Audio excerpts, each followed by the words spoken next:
Value के बारे में बताई गई है और इसको हम जानेंगे समझेंगे। लेकिन उससे पहले जो एक बात बहुत इंपॉर्टेंट है वो ये है कि जब भी वीडियो देखिए पूरा देखिए, क्योंकि अधूरा जानकारी सदैव खतरनाक होता है। सोचिएगा कि वीडियो बहुत बड़ा है तो आपका क्लास भी बहुत बड़ा है, तो इसमें सोचिए और विचारिए नहीं।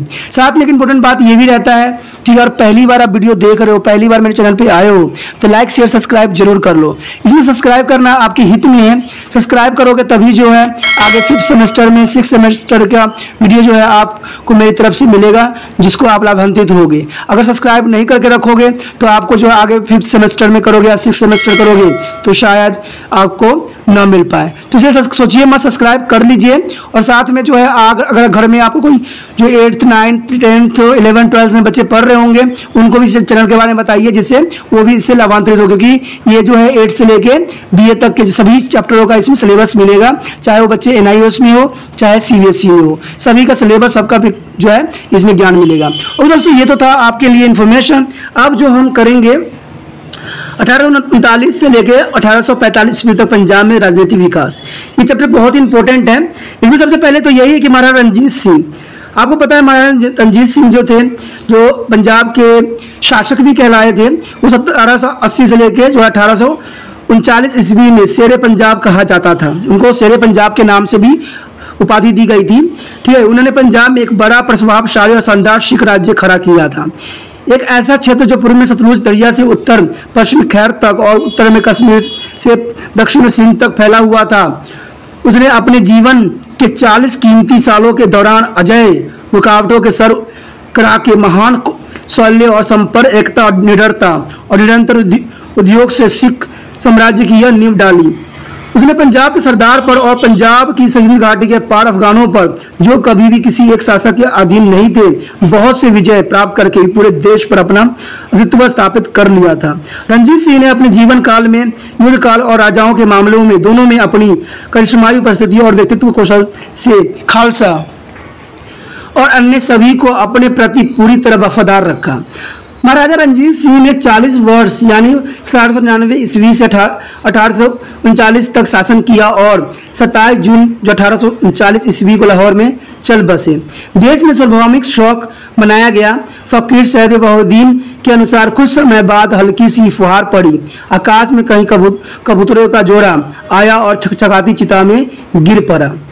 महाराजा की मृत्यु के बाद कोई भी ऐसा शक्तिशाली और सक्षम नेता नहीं था जो उसका उत्तराधिकारी बन सकता और राज्य के मामले में संभाल सकता। परिणाम स्वरूप गड़बड़ाया और अफरारी तफरी और अराजकता ने विवादित उत्तराधिकारी को श्रृंखला का भी पीछा नहीं छोड़ा। 1843 तक लगातार एक के बाद एक कमजोर शासक को सिंहासन में पदच्युत किया जाता रहा।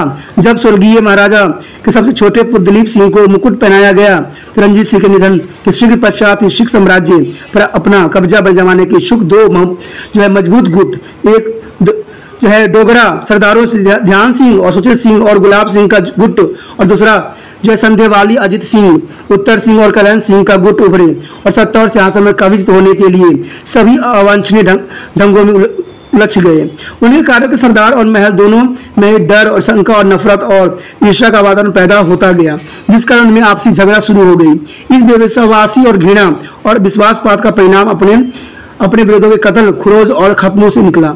यानी इन्होंने क्या किया, इन्होंने जो दोनों थे उन्होंने दोनों ने क्या किया, जो महाराजा रणजीत सिंह ने इतनी मुश्किल से जो जीता था दीवार, जो 40 साल उन्होंने संघर्षों में लगाया था, उन्होंने जो है कुछ सेकंडों में ही पूरे जो है राज्य को तहस नहस कर दिया अपने कूटनीतियों से, अपनी चालबाजियों से। इन दोनों ने बहुत ही जो है नष्ट करने में महत्वपूर्ण योगदान दिया। जो इसमें जो मेन थे, पहले में तो वही थे ध्यान सिंह, सुचेत सिंह और गुलाम सिंह, और दूसरे में जो थे अजीत सिंह, उत्तर सिंह और कल्याण सिंह। इन दोनों की वजह से ही जो महाराजा रणजीत सिंह ने 40 साल संघर्षों से जो राज्य शुरू किया था, उन्होंने चंद सेकंडों में ही इसको बर्बाद करके रख दिया।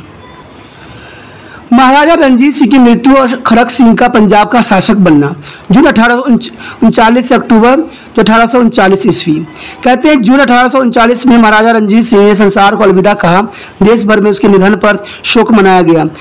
राजकौर और कोश से पैदा हुए उसका बड़ा पुत्र खरक सिंह उसका जो है उत्तराधिकारी बना। खरक सिंह के पास शासन के लिए अपने पिता जैसी योग्यता नहीं थी, यद्यपि वह शक्ल और सूरत में बिल्कुल उसी जैसा था।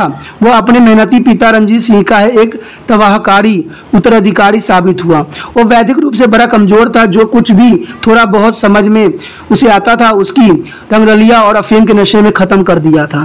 बदकिस्मती से यह हुआ कि कुंवर खरक सिंह के प्रशासन की कला में प्रशिक्षण प्राप्त नहीं था, इसलिए वो अंदरूनी और बाहरी खतरों से निपटने में पूरी तरह से सक्षम नहीं था, जो रणजीत सिंह के बाद उसका संरक्षण समाप्त होने के कारण बुरी तरह से घिर गए थे। एक इतिहासकार ने उसका सही चरित्र चित्रण किया है। खरक सिंह आयु में प्रवक्त पर अनुभवी में बच्चा था। उसके सिंहासन में बैठने से जल्दी बाद ही उसने राजा ध्यान सिंह को प्रधानमंत्री नियुक्त कर दिया, जिसे इस सम्मानित पद को बहुत योग्य और लोकप्रिय व्यक्ति माना गया। परंतु उसके इर्द गिर्द साजिश का जाल बुना हुआ था ताकि उसे लाहौर में सिंहासन से उतारा जा सके। यह प्रत्यक्ष था कि वास्तव में उसका पुत्र ननिहाल सिंह को पंजाब का शासक होगा। गुरु के आधार पर ही सही पात्र होने के बारे में खरक सिंह और शेर सिंह की तुलना देखिए। जो है खरक सिंह का दूसरा माता से भाई शेर सिंह उसके लिए बहुत बड़ा खतरा बना हुआ था, क्योंकि शेर सिंह का दूसरी माता जो थी उसका पुत्र जो था शेर सिंह था, यानी कह सकते हैं सौतेले भाई। खरक सिंह के एक कमजोर व्यक्ति होने के कारण शेर सिंह ने सिंहासन पर उसके दावे पर विवाद खड़ा कर दिया और उसे ऐलान कर दिया कि गोविंद के राष्ट्रमंडल में गुणों की विचार जाता था, न कि आयु को। उसका हक महत्वपूर्ण बनाना था, क्योंकि गुणों में उसे कुंवर सिंह खरक सिंह से वरीयता प्राप्त थी। दोनों राजकुमारों के बीच मौके रोग और बड़ी सुंदर तुलना भी की गई। उसका कहना है कि शेर सिंह हर तरह से अपने बड़े भाई से उत्तम था, एक पुण्य सिपाही और बिना शक एक दलेर काफी व्यक्ति था। उसके अलावा सिखों में वो बड़ा लोकप्रिय था और यदि कभी प्रभुता के दावों की बात आती है तो सभी उसके साथ खड़ा होने को तैयार थे। इसके अलावा दोनों शेर सिंह और ननिहाल सिंह अंग्रेजों के सहन नहीं करता था और अपने प्रधानमंत्री ध्यान सिंह से नफरत भी करता था, जबकि शेर सिंह अंग्रेजों को मन भावना था। खरक सिंह द्वारा की गई बड़ी गलती जो है, खरक सिंह कमजोर था और अपने पिता रणजीत सिंह के साम्राज्य की जरूरतों को पूरा करने में सक्षम था। अपने योग्य प्रधानमंत्री ध्यान सिंह या अपने पुत्र ननिहाल सिंह पर पूर्ण विश्वास रखने की बजाय वह जल्द ही अपने चापलूसी चेत सिंह वजाब के हाथों की कठपुतली बन गया, जो 55 में उसका अध्यापक रहा था। यह पहली बड़ी भूल थी जो खरक सिंह ने की, क्योंकि इसे असंतुष्टि पैदा कर दिया। चेत सिंह के पास उसे सुलझाने के लिए कुछ नहीं था सिवाय भड़कपन और पागलपन के। ठीक है, बिल्कुल ही पागलपन के वो अपनी सनकों पर ही कार्य करता था, क्योंकि चेत सिंह उसके सिंहासन के पीछे की शक्ति बन चुका था। उसके बहकावे में खरक सिंह ने ध्यान सिंह के विरुद्ध साजिश करनी शुरू कर दी और उसके पुत्र हीरा सिंह को अपमानित भी किया। यहाँ तक उसने महाराजा के महल में उसका प्रवेश तक बंद करवा दिया। तो जो उसका अध्यापक था उसने चेत सिंह, जो कि बहुत ही चापलूसी से जो है खरक सिंह को अपने अधीन करके जो उसका योग्य जो प्रधानमंत्री था और उसका पुत्र, ठीक है, दोनों को क्या किया, राजमहल से निष्कासित करवा दिया, जिससे कि योग्य प्रधानमंत्री और जो उसका शुभचिंतक थे उसके दरबार से उसने हटा दिया। ये जो था चेत सिंह का सबसे बड़ा चापलूसी था। अध्यापक होने के नाते उसने बहुत बड़ा जो है खंजर खरक सिंह के सीने पे मारा। उसके बाद था डोगरा सरदार सिखों के खासकर खरक सिंह और चेत सिंह के विरुद्ध हो गए। ध्यान सिंह और अन्य डोगरा सरदारों की इस जिल्लत और अपमान के फलस्वरूप उन्होंने खरक सिंह का चेत सिंह समेत की तख्ता पलटने का फैसला कर लिया। इसलिए खरक सिंह तो रुतबे में ध्यान सिंह या अपने पुत्र ननिहाल सिंह से ऊंचा मानता था। वो सारी जनता के सामने यह कहने लगे कि उन्होंने सिख साम्राज्य को अंग्रेजों के साथ हाथ की पुतली बना दिया है। केवल यही नहीं, वह ननिहाल सिंह के साथ मिलकर साजिश भी रचने लग गए। सूझबूझ वाले ध्यान सिंह ने खरक सिंह और चेत सिंह के विरुद्ध लाहौर के लोकप्रिय दरबारियों का एक जो है शिष्टमंडल बनाकर और बड़ा खतरा पैदा कर दिया, जो ननिहाल सिंह पर जोर डालने लगे कि वह सिख साम्राज्य के मामले में चेत सिंह के दखल के विरुद्ध आवाज उठाए हैं। राजा ध्यान सिंह और साधवालियां और सरदारों ने समेत इस मंडल के कुंवर ननिहाल सिंह और उसके परिवार के प्रति अपना पुण्य विश्वास प्रकट कर दिया। पर साथ ही कुंवर सिंह के साफ साफ बता दिया कि उन्होंने चेत सिंह के विरुद्ध शिकवा है। उन्होंने इसे यह भी कह दिया कि यदि वह सब कुछ ठीक ठाक न कर सका तो वे अपने इस्तीफा देंगे और कार्य से मुक्ति हो जाएंगे। चेत सिंह बजावा का कत्ल। ननिहाल सिंह जो समझदार और योग्य व्यक्ति था, ने प्यार से मामला निपटाने का फैसला किया।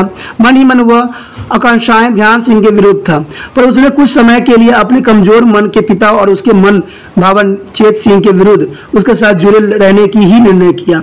इसी के अनुसार ध्यान सिंह और कुंवर ननिहाल सिंह ने चेत सिंह के कत्ल की योजना भी बना लिया, क्योंकि चेत सिंह का कत्ल करना उनके जो है साम्राज्य को बचाने के लिए बहुत ही जरूरी पड़ गया था। उसके शीघ्र ही पश्चात ध्यान सिंह ने सुचेत सिंह और गुलाब सिंह के साथ मिलकर 8 अक्टूबर 1839 को महाराजा की व्यक्तिगत रिहायशार में चेत सिंह का कत्ल कर दिया, जो कि एक अध्यापक भी था। अप्रत्यक्ष रूप से ननिहाल सिंह की इस घिनौने कत्ल से सहमति थी। कुछ लिखते यह भी बताते हैं कि उस समय वही उपस्थित था या ध्यान सिंह ने चेत सिंह के टुकड़े टुकड़े कर डाले थे। हिंसा की इस कृतियों के पश्चात खड़क सिंह ने खुद को अंदर अंदर बंद कर लिया और यद्यपि वह कभी कभार दरबार में जाता था, पर उसने इस अपमान को कभी नहीं क्षमा नहीं किया। उसकी बुद्धि जो भी कभी शक्तिशाली नहीं रही थी, अब और जड़ से ही हो गई और इस तरह सरकारी मामलों का सारा प्रबंध ननिहाल सिंह के हाथों में आ गया, जो हमेशा ही अंग्रेजों के नापसंद करता था। अब उसने लाहौर के आसपास उसकी सत्ता के विरुद्ध तैयारी करनी शुरू कर दिया। करीब 12 महीने के संक्षिप्त शासन के बाद खड़क सिंह का टूटे दिल के कारण निधन हो गया। जब निधन हुआ तो निधन होने का कारण भी जो था चेत सिंह था। चेत सिंह उसका गुरु भी था और शुभचिंतक भी था, लेकिन शायद उसको पता नहीं था खड़क सिंह को कि वो व्यक्ति जो है सही नहीं है, उसके लिए षड्यंत्र रच रहा है और इसका राज्य अपनाना चाहता है। इसलिए ननिहाल सिंह के हाथों जो मृत्यु हुई और ये बात खड़क सिंह को पता लगा तो उसने राज दरबार की सारी गतिविधियां बंद कर दी और मन ही मन वो दुखी रहने लगा। एक तो उसके गुरु का सबसे बड़ा धोखा और दूसरा जो था उसके पुत्र द्वारा हत्या, ये दोनों उसको जो है अंदर अंदर ही खगोल रहा था और जिस कारण से उसको जो दिल टूट चुका था और दिल टूटे होने के कारण वो अपनी सारी जो है क्षमताएं खो दिया था और अंततः इसकी मृत्यु हो गई। एक आधुनिक इतिहासकार मत है कि शाही वैद्य को शक था कि खड़क सिंह को धीमा जहर दिया गया। अब देखिए इसकी मृत्यु हो गया तो हो सकता है कि ये षड्यंत्र भी है, क्योंकि बहुत से जो इतिहासकार ये मानते हैं कि खड़क सिंह को धीमी जहर दिया जाता था और यह कि उसे तो ननिहाल सिंह के साथ मिलकर ध्यान सिंह के कहने पर जहर दिया गया था। उसके पहले से ही जर्जर हो चुके शरीर की सही इलाज न हो देकर और नजरअंदाज करके बिल्कुल टूट जाने दिया गया। यानी हो सकता है कि इसमें भी बहुत बड़ा षड्यंत्र हो, ठीक है, जो है खड़क सिंह को मारने के लिए, क्योंकि वो अयोग्य नेता था और जो था वो कठपुतली बनता जा रहा था। इसलिए हो सकता है कि बहुत इतिहासकार ने यही विचारधारा रखा है कि उसको धीमी जहर देके उसको मारा गया और इसका शरीर जो था बिल्कुल काम करना बंद कर दिया, जिसकी वजह से उसकी मृत्यु हो गई। इसमें कोई संदेह नहीं है। इस संदेह में इतिहासकार A.R. कैलविन का कहना है कि चेत सिंह का कत्ल और जबरदस्ती खड़क सिंह की सेवा मुक्ति सिंहासनात्मक कार्य श्रृंखला की इतनी भी साबित हुई। इसमें अंत में सिख साम्राज्य खत्म कर दिया। यह बड़ा अफसोसजनक है कि राज्य के उच्च पदाधिकारी में से जिस ध्यान सिंह पर राज्य के दरबारियों में से सबसे अधिक भरोसा किया जाता था, उसी ने उसके खून से अपने हाथ रंगे। यदि खड़क सिंह ने ध्यान सिंह पर भरोसा बना कर रखने की अपने पिता की सलाह मानी होती तो चेत सिंह के बहकावे में न आया होता, तो ठीक है, और सभी कुछ ठीक ठाक चलता रहता। यह टिप्पणी डॉक्टर वेरगर ने भी की थी। तो बात तो यही है कि चेत सिंह के बातों में आके उसने सारे जो है पूरा साम्राज्य को खत्म करने के कगार पे ला दिया। अगर ये बात जो उसके पहले पिता ने भी कह दिया था कि जो है चेत सिंह सही नहीं है, उसके बहकावों में मत आना, लेकिन ध्यान सिंह जो था योग्य था, उसको जो है दरबार में अपमानित कर दिया गया, उसके बेटे को भी अपमानित कर दिया गया, जो कि सही नहीं था और जिसकी वजह से उसका साम्राज्य जो था पतन के कगार पे आ खड़ा हुआ। जब खड़क सिंह की मृत्यु हो गई तो ननिहाल सिंह जो था अक्टूबर 1939 से नवंबर 1840 ईस्वी तक शासक का जो है कार्यभार संभाला। शाही कुंवर ननिहाल सिंह सरक सिंह और चांद कौर के पुत्र को 18 वर्ष की आयु में पंजाब का शासक ऐलान कर दिया गया, क्योंकि ये ऐलान जरूरी था। चांद कौर जो थी उसकी माँ थी, खड़क सिंह उसका पिता था और ननिहाल सिंह जो था उसको 18 वर्ष की आयु में पंजाब का शासक कर दिया गया। अब इसमें चांद कौर की भी बहुत महत्वपूर्ण योगदान था। वह बड़ा ही आकांक्षावान और युद्ध प्रिय प्रवृत्ति का था। यानी जो कुंवर जो ननिहाल सिंह था वो एक तरह से आकांक्षावान था, यानी कुछ हासिल करना चाहता था लाइफ में, और युद्ध से बहुत प्रेम था उसको, युद्ध करना उसकी क्षमता थी। क्षीण बुद्धि और समुज्ज और कारोबारी मामलों में स्पष्ट था, अंतर्दृष्टि के मालिक था। यह सभी गुण एक संपूर्ण राजा बनने के लिए वांछनीय थे। यदि दावों को गुणों के नजरिए से विचारा जाए तो निश्चय ननिहाल सिंह का दावा शेर सिंह के दावे से भिन्न था। मोगा घेर और अपने विवरण में उसके बारे में लिखा था कि यद्यपि वह 18 वर्षीय नौजवान लड़का था, उसने स्वयं को सदैव उस नस्ल के योग्य दर्शाता जिसे वह पैदा हुआ था। यानी कह सकते हो कि जो आपका महाराणा रणजीत सिंह का उत्तराधिकारी होने का दावा सिर्फ जो है कुंवर ननिहाल सिंह ही कर सकता था। उसमें वो सारे सक्षम और सारे गुण मौजूद थे। कनिधम के अनुसार यह रणजीत सिंह के उत्तराधिकारी में से सबसे सुयोग्य था। वह एक बहादुर और योग्य सिपाही था क्योंकि उसने अपना शुरुआती प्रशिक्षण हरि सिंह नलवा और सुयोग्य अगुवाई में लिया था, जो खालसा का महान योद्धा था।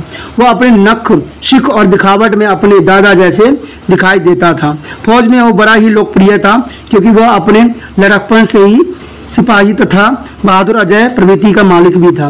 महाराजा रणजीत सिंह को ननिहाल सिंह पर बड़ा ही गर्व था और कहा जाता था कि उसके रूप में सिखों के लाहौर के सिंहासन का रिक्त स्थान भरने के लिए सुयोग्य उत्तराधिकारी मिल जाएगा, जो पूरी तरह से अपने साम्राज्य की जो फिलहाल करने में सक्षम होगा। लाहौर दरबार के मामलों की हालत कहते हैं 1 सितंबर 1839 को खड़क सिंह के सत्तासीन होने के वक्त ननिहाल सिंह पेशावर में था और उसके बिना सभी समारोह होते देखकर ऐसा लगता था कि जैसे पिता और पुत्र के बीच सब कुछ सही नहीं है। पिता की चेत सिंह की पंजाब से नजदीकी से चलते ये मामले और गंभीर हो उठे क्योंकि जो बेटा ननिहाल सिंह था वो जो है चेत सिंह को बिल्कुल ही नापसंद करता था, क्योंकि उसको पता था कि ये जो है सिर्फ उसके पिता को कठपुतली बनाने के पक्ष में है, जो अपने आप में एक महत्वपूर्ण दरबारी बन बैठा था और जिसे खड़क सिंह ध्यान सिंह या उसके अपने पुत्र से बेहतर समझता था। यानी जो है चेत सिंह को जो है खड़क सिंह सबसे योग्य समझता था, यहाँ तक अपने बेटे जिसको महाराणा रणजीत सिंह ने भी योग्य समझा था, अपने बेटे खड़क सिंह को समझाने के बाद भी उसे नैनीताल को अपना बेटा से अधिक जो है तेज सिंह को अपना सबसे अधिक शुभचिंतक मानता था, क्योंकि कभी वो उसके गुरु भी हुआ करता था। जब ननिहाल सिंह ने उसके पिता के सिंहासन पर आरूढ़ होने पर शेर सिंह के विरोध के बारे में सुना तो उसे पेशावर की अपनी योग्य जर्नैली और सौंपा और जितनी जल्दी हो सके लाहौर पहुंचने के लिए चल पड़ा। ननिहाल सिंह के लाहौर पर वापस आने के कुछ ही सप्ताह के अंदर उसने पाया कि साम्राज्य में सब कुछ ठीक ठाक नहीं चल रहा था। उसके पिता खड़क सिंह की कमजोर नीति का फायदा उठाते हुए हर कोई नाजायज फायदा उठाने की फिराक में था। उसमें से प्रमुख डोगरा सरदार चेत सिंह और कप्तान वेड, ये सारे के सारे जो थे इसके अच्छाईपन का फायदा उठा रहे थे खड़क सिंह के। रणजीत सिंह के शासनकाल में ये लोग कभी भी उसके विरुद्ध नहीं चले थे, क्योंकि वो काफी प्रभावशाली था। यहाँ तक कि जब उसका अंतिम समय नजदीक था तो किसी ने भी मृत्यु प्राय महाराजा के अधिकारार्थ को चुनौती देने का साहस तक भी नहीं किया, परंतु उसकी मृत्यु के बाद इन्हीं लोगों ने उसके साम्राज्य को तबाह करने में सहायता किया, खासतौर पर ध्यान सिंह ने, जिसने कपूर सिंह के अनुसार पंजाब की गद्दी पर अपने पुत्र हीरा सिंह को आरूढ़ करने के लिए रणजीत सिंह के सभी उत्तराधिकारी के वंश को समूचे नष्ट करने के लिए साजिश की राह पकड़ ली थी। यानी कह सकते हो कि जो इसमें जो हीरा सिंह जो है अपने पुत्र हीरा सिंह को वो बनाना चाहता था कपूर के अनुसार, ठीक है ना, हीरा सिंह को अपना उत्तराधिकारी को बनाना चाहता। ध्यान सिंह जो था बिल्कुल चाहता था कि उसका पुत्र जो है हीरा सिंह वो वहाँ का राजा बने। इसलिए रणजीत सिंह के जो है सारे जो पुत्र हैं और उसके पोते हैं उसके मारने के साजिश में ही अपना कदम बढ़ा चुका था। उसके पश्चात ननिहाल सिंह अपने विरोधियों से सख्ती से निपटने के लिए दृढ़ था। ननिहाल सिंह उन सभी दरबारियों को कप्तान वेड का पक्का दुश्मन था जिन्होंने अपने गुर्दगर्ज मंसूबे के लिए लाहौर दरबार की प्रतिष्ठा को कम किया था। वो महसूस करता था कि सरकार की बागडोर को अपने हाथों में रखना ही एक संभव इलाज था, क्योंकि नहीं रखता तो शायद ये नहीं होता। इसका मुखिया बनकर और सभी उलझनों से मुक्त होकर ही वह सिख साम्राज्य के एकजुट रखने के लिए बेहतर प्रशासकीय मशीनरी पेश कर सकेगा। 3 बेटों में से वह चेत सिंह को सबसे कमजोर मानता था और पेशावर से अपनी आपसी को कुछ ही सप्ताह के अंदर उसने चेत सिंह का निपटारा करने का फैसला कर लिया। इसी अनुसार उसने चेत सिंह को खत्म करने के लिए ध्यान सिंह के साथ योजना बनाई। योजना के अनुसार ध्यान सिंह और अन्य डोगरे सरदारों के नेतृत्व में 20 व्यक्तियों का एकजुट येत सिंह पर टूट पड़ा और 8 अक्टूबर जो है 1839 को महाराजा के व्यक्तिगत आवास पर छुपे हुए चेत सिंह को उसकी मालिक की ही हजारी में उसके छुपने के स्थान से घसीट कर बाहर निकाला और कत्ल कर दिया गया। खड़ग सिंह ने उसे अपने गले से लगाकर बचाने की पूरी कोशिश की, परंतु ध्यान सिंह ने उसे खड़ग सिंह के बाहों से खींच लिया और अपने हाथों से उसके टुकड़े कर दिए। डोगरा राजे इसे गुस्से में थे कि वे खड़ग सिंह को भी कत्ल कर देते, परंतु उन्हें ऐसा करने में निहाल सिंह या चंद कौर ने रोक लिया। खड़ग सिंह ने चुपचाप अपने पुत्र आगे समर्पण कर दिया और सरगमा प्रशासन से अपना हाथ पीछे खींच लिया। परिणाम स्वरूप नैनीताल सिंह शासक तो बन गया, पर केवल नाम का। यह माना जाता है कि निहाल सिंह ने डोगरे सरदारों से गठबंधन बनाकर एक भारी भूल की थी, जिसका मुख्य उद्देश्य उसे अंधवालियों और सरदारों को तबाह करना था और अंत में सिख राज्य पर अपना शासन स्थापित करना था। एक सिपाही के रूप में निहाल सिंह के प्रयास की सूझ समझ। सिख साम्राज्य पर अपने संक्षेप में शासनकाल के दौरान यानी 1839 से 40 तक उसका पिता खड़ग सिंह धीमी मौत पर मर रहा था, तो निहाल सिंह ने बहुत सी समस्याओं का निपटारा बड़े आत्मविश्वास और अद्वितीय सफलता से किया। पेशावर की विजय में सिंह पाक के क्षेत्रों में लाहौर की फौजों के साथ मिलकर लड़ते समय सिपाही के रूप में उसने अपनी युद्ध कला का प्रदर्शन भी किया। सिख राज्य के अन्य हिस्सों में भी अपने कर्तव्य निभाते हुए उसकी चुस्ती और फुर्ती देखने योग्य होती थी। प्रशासक के रूप में उसने अपने पेशावर अटक में जो समृद्ध अनुभव प्राप्त किया उन्हें उनकी बहुत ही सहायता की। उसने रंजीत सिंह की मृत्यु से पैदा हुई कुछ कठिनाई समस्याओं का कुशलता से निपटारा भी किया। उसके बारे में यह बड़ा ठीक ही कहा गया है कि उसने एक रणनीतिज्ञ सूझबूझ और सिपाही गुणों का बड़ा ही बढ़िया मिश्रण था। यानी नैनीहाल सिंह जो था बहुत ही योग्य शासक था, लेकिन उसने सबसे बड़ी गलती ये कर दी कि चेत सिंह के मारने में उसने सरदारों का सहायता ले लिया और सहायता लेने की वजह से क्या हुआ, उनमें एक समझौता हुआ जहां पर उसने कई क्षेत्र को उसको देने का वचन भी किया, जिस वजह से वो कठपुतली सा बन के रह गया। ये दोनों प्रकार के गुण बेचैनी क्षेत्रीय सरदारों के दिमाग ठिकाने करने के लिए बहुत जरूरी थे, खास तौर पर अटक और रामापिंडी और पेशावर के नजदीक उत्तर पश्चिम में आसान क्षेत्रों में जहां पठान खास तो वह मुश्किलें पैदा कर रहे थे। तो क्योंकि इसने बता दिया निहाल सिंह ने कि मैं किसी से कम नहीं हूं और उनके जो है दिमाग ठिकाना करने के लिए ये सबसे बहुत जरूरी था। सिख साम्राज्य के लिए बड़ा खतरा बनकर उभर रहे थे ये। इसके अलावा और भी बहुत से विघटनशील तत्व थे जो अवांछनीय गतिविधियों में पकड़कर अपना वजन जो है महसूस करवाने की कोशिश कर रहे थे। उसमें बहुत से लगान देने की तैयार न थे। उसके बिना अन्य भी ऐसे ही थे जो कानूनी व्यवस्था को समस्या पैदा करने पर खड़े हुए थे और लाहौर दरबार के निर्देश पर चलने से आनाकानी कर रहे थे। इसका श्रेय कुंवर को जाता है कि उसके बड़ी दृढ़ता और चुपचाप और न्याय संगत रूप से इस विघटनकारी ताकतों को साथ निपटाया गया।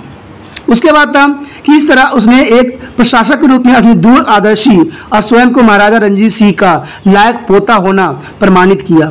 उसने अवज्ञा की स्थिति को पैदा होते ही सफलतापूर्वक खत्म कर दिया। उसने फौजों को और विजय के रास्ते चलाया और मंडी के राजा को अपने अधीन किया। इस तरह फौजों की ऊर्जा को परिवर्तन करके सफलतापूर्वक देश में कानूनी व्यवस्था बहाल किया। पंजाब के लोग महसूस करते थे कि शांति के पुराने दिन लौट आए थे और पहली शासन फिर से स्थापित हो गया है। तो ये कि उनके दिलों में जोश भरने के लिए ये भी बहुत उचित था। उसके पश्चात दरबार में प्रचलित साजिश से निपटने के लिए निहाल सिंह पूर्ण रूप से सज्जित नहीं था। लेकिन एक बात कहते हैं ना कि दुश्मन तो आपके घर में है तो आप बाहर किसको तराशोगे, तो यही बात इसके निहाल सिंह के बारे में भी हुआ कि दरबार में प्रचलित साजिशों से निपटने के लिए निहाल सिंह पूर्ण रूप से सज्जित नहीं था। यानी उसको अपने जो उससे षड्यंत्र रच रहे थे उससे वो सजग नहीं था, उससे वो बच नहीं सका। परंतु निहाल सिंह प्रचलित दरबारी साजिशों से निपटने के लिए पूरी तरह सज्जित नहीं था और उन दोहरे मापदंडों वाले असहन फरोमोश लोगों से निपटना उसके लिए मुश्किल हो रहा था जो अंदर से ही साम्राज्य को कमजोर करने पर तुले हुए थे। उसने चेत सिंह के गैर असुलन कत्ल तथा अपने पिता पर जुल्म में भूमिका निभा कर सूझबूझ की कमी दर्शाई थी और वो डोगरा सरदारों के ध्यान सिंह और सचेत सिंह और गुलाम सिंह को ध्यान सिंह के पुत्र हीरा सिंह की साजिश में उसकी बराबरी करने में भी असफल रहा था। उन्होंने लाहौर दरबार में अपने लिए स्थान पैदा कर लिया था और महाराजा रणजीत सिंह के अनुमान पर खरे उतरे थे। महाराजा की मौत के पश्चात ध्यान सिंह खास तौर पर साजिश करता रहा।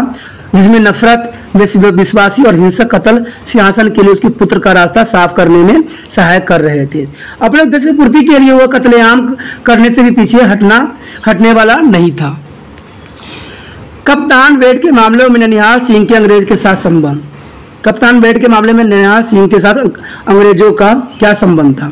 अंग्रेजों से बीच राजनीतिक संबंध बड़े ही तनावपूर्ण थे और दोनों पक्ष एक दूसरे के जान के प्यासे थे। वो अपना कार्य सिद्ध करने के लिए एक दूसरे के नीचा दिखाने के लिए अवसर की तलाश में रहते थे। अंग्रेज चाहते थे कि वो डोगरा सरदारों और सिखों के बीच परिदरार का फायदा उठाए, क्योंकि जो कहते हैं ना कि अगर दो बिल्लियां आपस में लड़ रही होती है तो बंदर फायदा उठा जाता है, सेम यही कंडीशन यहाँ पर था। खड़ग सिंह के कमजोर शासन की वजह से उन्हें हालत निरंतर अपने पक्ष में होते दिखाई दे रहे थे, जो उनकी प्रसार की नीति को हक में जा रहे थे। उनके चलते लाहौर दरबार की नीतियां में दखल देने योग्य हुए, साथ ही अफगानिस्तान में कार्रवाई पर नजर रखने योग्य भी हो गए थे। उसके बाद कहा जाता कि सिर्फ देखते रहना एक बात है, पर सरगर्म प्रेरणा देना और उकसाना बिल्कुल अलग बात है। इस संबंध में जॉर्ज के क्लर्क मैकनाडन कर्नाटक और क्वेबेक के सिख और अंग्रेजों के बीच तनाव पैदा करने की बड़ी घटिया भूमिका निभाई। 1838 में जब पहली अफगान जंग चल रही थी तो अंग्रेज फौजों ने काबुल पर कब्जा कर लिया और शाह गुजा के सिंहासन पर बिठा दिया और अंग्रेज अफसर बरतानिया सम्राट की सरहदों पर विस्तार करने की योजना बनाने लग गए। इस पर लाहौर दरबार ने अंग्रेज अफसरों के विरुद्ध दोहरे मानदंड प्रयोग करने के लिए मजबूत रोष जाहिर किया। इसलिए पेशावर और डेरा जोत के जिलों की सीमा पर सिखों और अफगान राज्यों के बीच अनुकूलन के प्रश्न को हल करने के लिए उन्होंने बैठक करने का निर्णय भी किया। उसके पश्चात है फौज के गुजरने के रास्ते का किस्सा। अफगानिस्तान से वापस आ रही अंग्रेज फौज बहुत पंजाब के रास्ते निकलने का अधिकारी था। जब अंग्रेज सरकार ने यह महसूस कर लिया कि महाराजा अंग्रेजों सरकार का विरोध करने के लिए सहमत नहीं कर सकते, तो उन्होंने जानबूझकर चाहा कि उनकी फौज पंजाब के रास्ते निकले। राजा ने लिखती रूप में अपनी इजाजत दे दी, पर कुछ शिकायत भी साथ जोड़ दी जो उसे अंग्रेज सरकार के एजेंट वेड से थी। नैना सिंह को डर था कि उसका योग्य मंत्री अंग्रेज फौजों को उसके पिता खड़ग सिंह को दोबारा सिंहासन पर बिठाने के लिए प्रयोग कर सकता था, इसलिए वह इस विचार के पक्ष में नहीं था कि अंग्रेज फौजों की लाहौर क्षेत्र से रास्ते जाने की इजाजत दी जाए। उसने बाद में उन्हें कह दिया कि वह मुल्तान के रास्ते जाएं। ठीक है, वह यह भी नहीं चाहता था कि उसकी पिता जो है खड़ग सिंह की अंग्रेज अधिकारियों के साथ कोई बैठक हो। इस तरह अंग्रेज फौज डेरा इस्माइल खान और मुल्तान के रास्ते फिरोजपुर के क्षेत्रों में वापस चली गई, परंतु ननिहाल सिंह ने अंग्रेज सरकार के आवाह कर दिया कि एक दुश्मन देश की फौजों को देश के अंदर रास्ता देना उसकी बेइज्जती थी। ठीक है, और इसलिए अंग्रेज सरकार ने पहले से ही आश्रय दिया कि अंग्रेज फौज कभी भी पंजाब के रास्ते नहीं निकालेगी।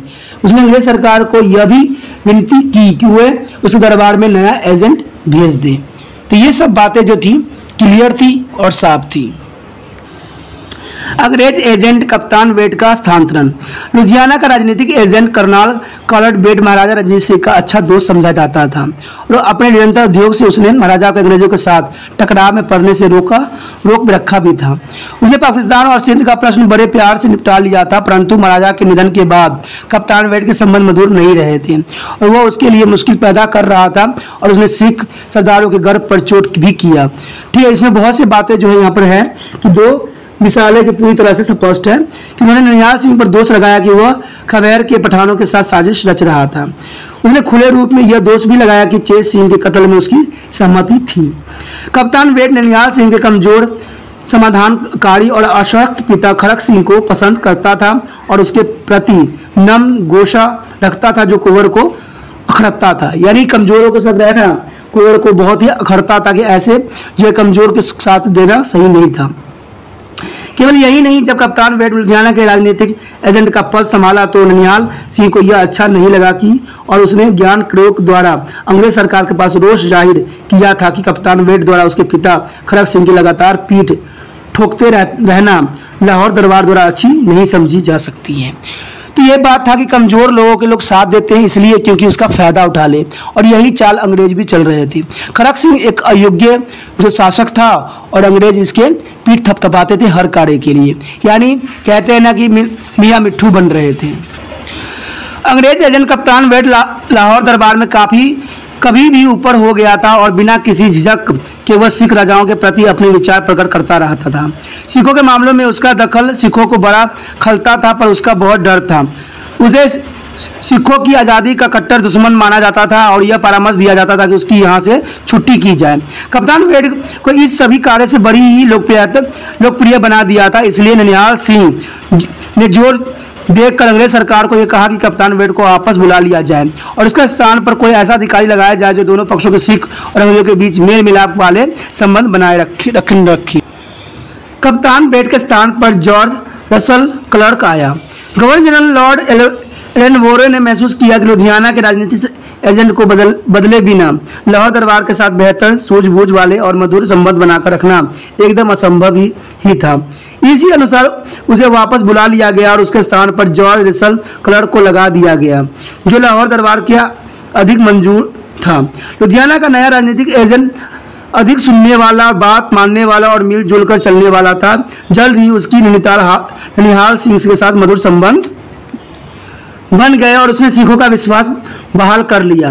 इस तरह अंग्रेजों और सिखों के बीच संबंध फिर से दोस्ताना हो गया। पंजाब के लोगों को लगने लगा कि रणजीत सिंह के सुयोग्य और गतिशील पौत्र ननिहाल सिंह में उसी की आत्मा का वास हो गया है और शासन के पुराने दिन फिर वापस आ गए हैं। पर लाहौर दरबार की बदकिस्मती यही थी कि सिख साम्राज्य को एक अफसोसजनक और बुरी घटना के दो चार होना पड़ गया। बीमार खड़क सिंह की हालत और बिगड़ गई और 5 नवंबर 1840 ईस्वी को 38 वर्ष की आयु में उसका निधन हो गया। ननिहाल सिंह की मृत्यु। इस तरह ननिहाल सिंह का दरबार में एक मर्द विरोधी से छुटकारा हो गया और अब वह खुशी से अपनी नीति पर अधिक जोश से चलना चाह रहा था, पर ऐसा होना नहीं था। अगले ही दिन जब ननिहाल सिंह अपने पिता का अंतिम संस्कार करके महल को लौट रहा था तो उसके निकलते वक्त अचानक डिडोल धाराशाही हो गई। धराशाही हो गई। वह बुरी तरह जख्मी हो गया और उसके जख्म घातक साबित हुए। इस दुखद दुर्घटना में मरने वालों अन्य में राजा गुलाब सिंह का पुत्र मियां उधम सिंह भी था, जो मौके पर ही मर गया। राजा दीननाथ और ध्यान सिंह को भी काफी चोट आई। इस बारे में इतिहासकार में मतभेद है कि वास्तव में ननिहाल सिंह की मृत्यु कैसे हुई थी। क्या यह ध्यान सिंह का किया धरा था कि वे सिंहासन न बैठ सके, या कि वह दुर्घटना ही थी। इस तरह प्रकट किए विचारों के विवादों को मानने वाले बहुत से हैं, परंतु ध्यान सिंह ने इस अफसोसजनक और दुखद घटना के बाद जो फैरी कदम उठाए उससे गोबर सिंह की हत्या का संकेत भी मिलता है। इस घटना के बाद वो पूरी तरह से ध्यान सिंह के रहम पर था। उसने किले और महल के सभी रास्ते बंद कर दिए और किसी भी ननिहाल सिंह को मिलने की इजाजत नहीं दी, न कि वरिष्ठ सरदारों और न ही दरबार के उच्च सदस्यों को, और यहाँ तक कि उसकी माता या पत्नी को भी नहीं। उसने यह भी कह दिया कि कुंवर सिंह जख्मी का वरीयत इलाज हो रहा है। क्या वह घटना के समय मर गया था या बाद में महल में मार दिया गया, उसकी मृत्यु के बारे में कोई भी सूचना 3 दिन तक नहीं दी गई। यह भी कहा जाता है कि उसकी श्रेय सरक सिंह की विधवा चंद कौर को कहा था कि वे उसके अपने पुत्र हीरा सिंह को पंजाब का महाराजा बना दे। तो कह सकते हैं कि ये जो गिरा था, धराशायी हुआ था, वहां के जो महल के पाठ था, वो क्या पता वो षड्यंत्र में से था।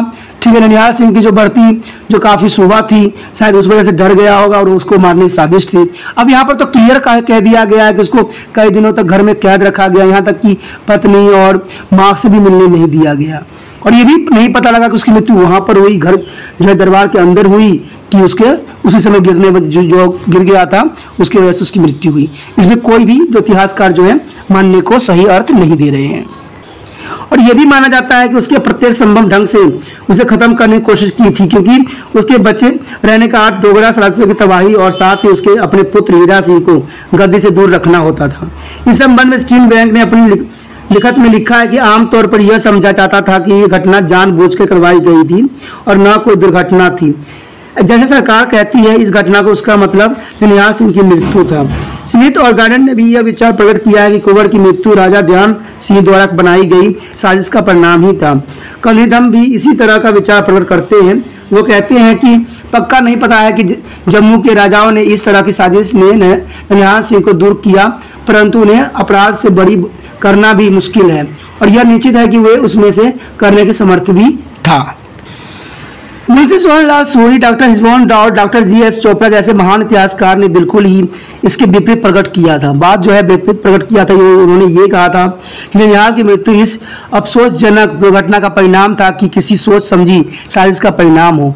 ननिहाल सिंह की मृत्यु का कारण चाहे जो भी हो, अर्थात दुर्घटना या डोगरा सरदार ध्यान सिंह की तरफ से सोची समझी साजिश, परंतु इसका परिणाम रणजीत सिंह के बड़े होनहार, आकांक्षावान और साधु युक्त पुत्र के युवा कार्यकाल में बेवक्त खत्म में निकला। उसकी मृत्यु से सिख एक महान और गतिशील नेता से वंचित रह गया। रणजीत सिंह के खून पसीने से खिंचा हुआ लाहौर का सम्राट बिखरने का कगार पर आ गया। यदि वह बचा रहता तो सिख डोगरे की चालबाजी और शिकार न बने होते।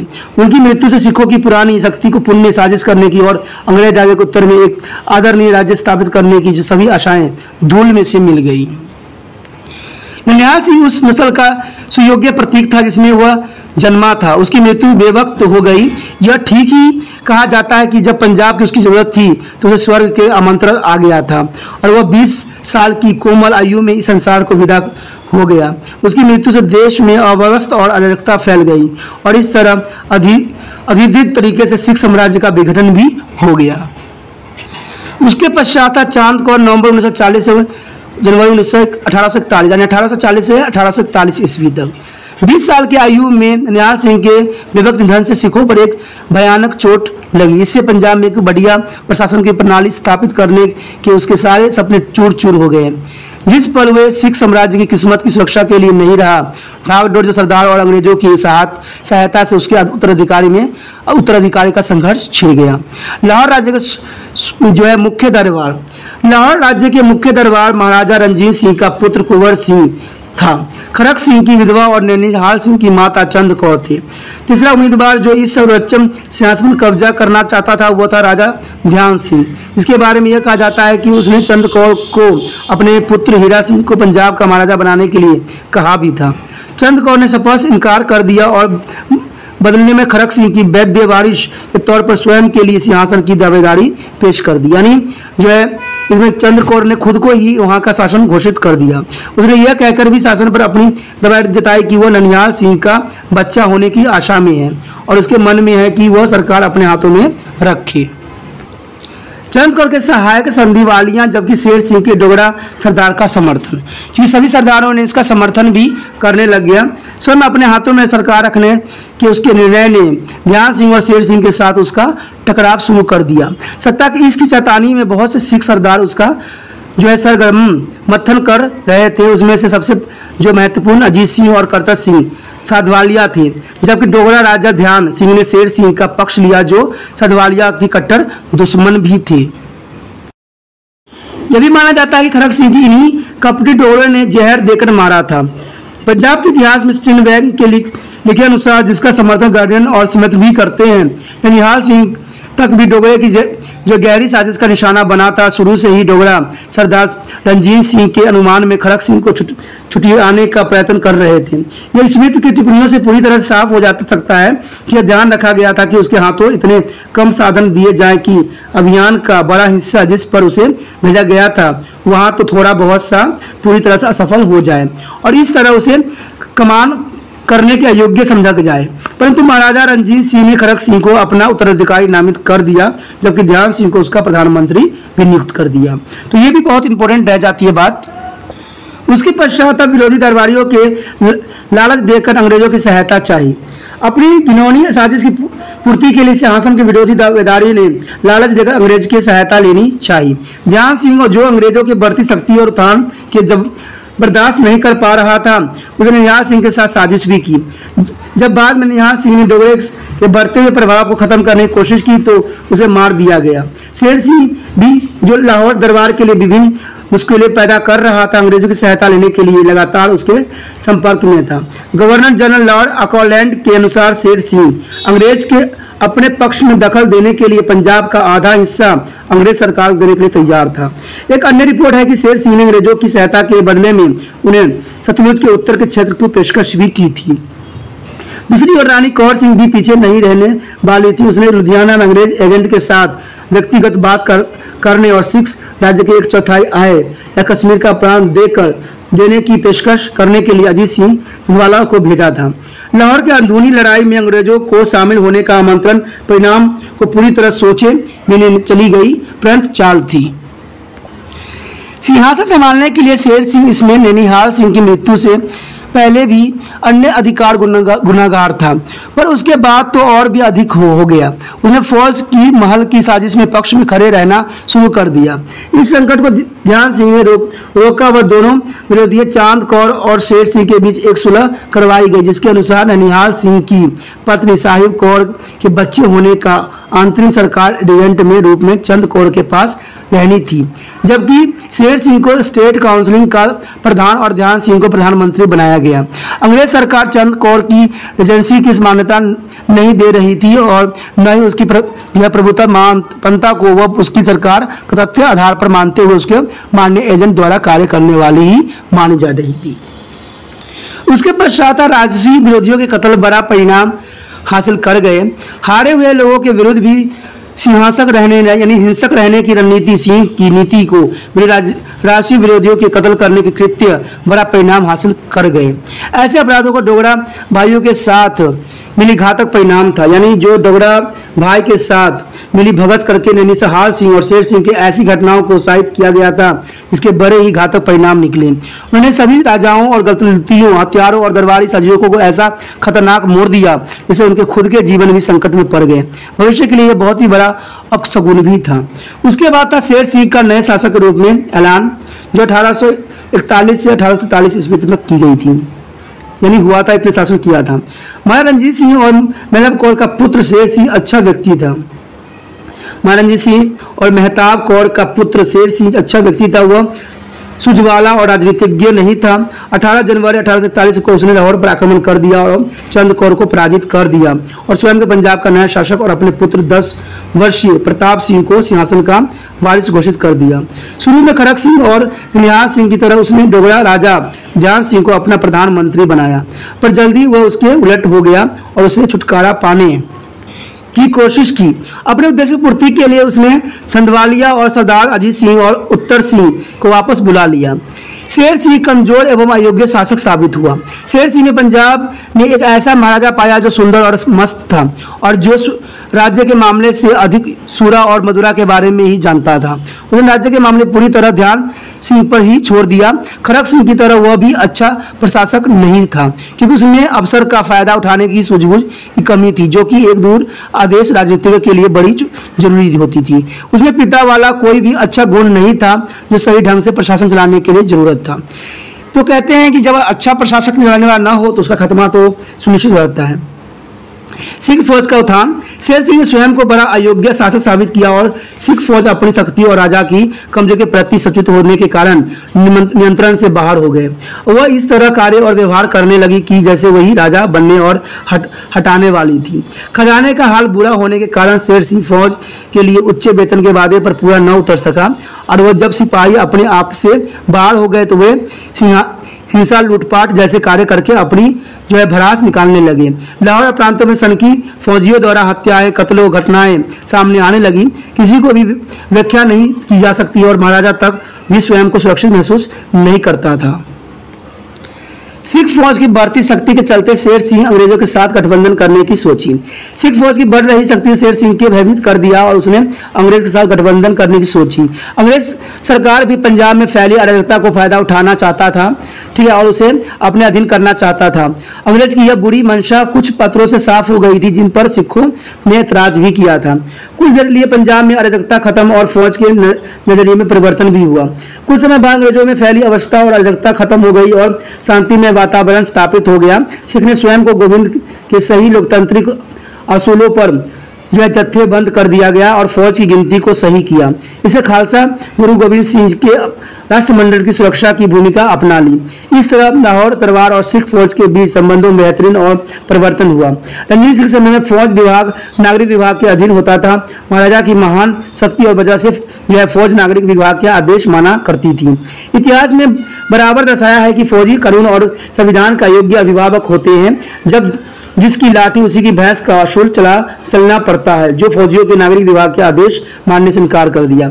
शेर सिंह तक की एहसास हो गया था कि उसकी सुरक्षा फौज के साथ सहयोग करने में ही है, और इस तरह फौज की आपसीगत प्रतिनिधि संस्थाएं बनाने की इजाजत भी दे दी गई, और जो भी निर्णय खालसा लेते थे वह सिख शासक द्वारा माना जाता था। समय के साथ वे तनाशाह बन गए थे, इससे सरकार उनकी सदा बढ़ती मांगों को मानने पर मजबूर हो गए थे और नागरिक प्रशासन के लिए कार्य करना असंभव हो गया था, और इस तरह सिख राज्य के विघटन की प्रक्रिया भी तेज हो गई।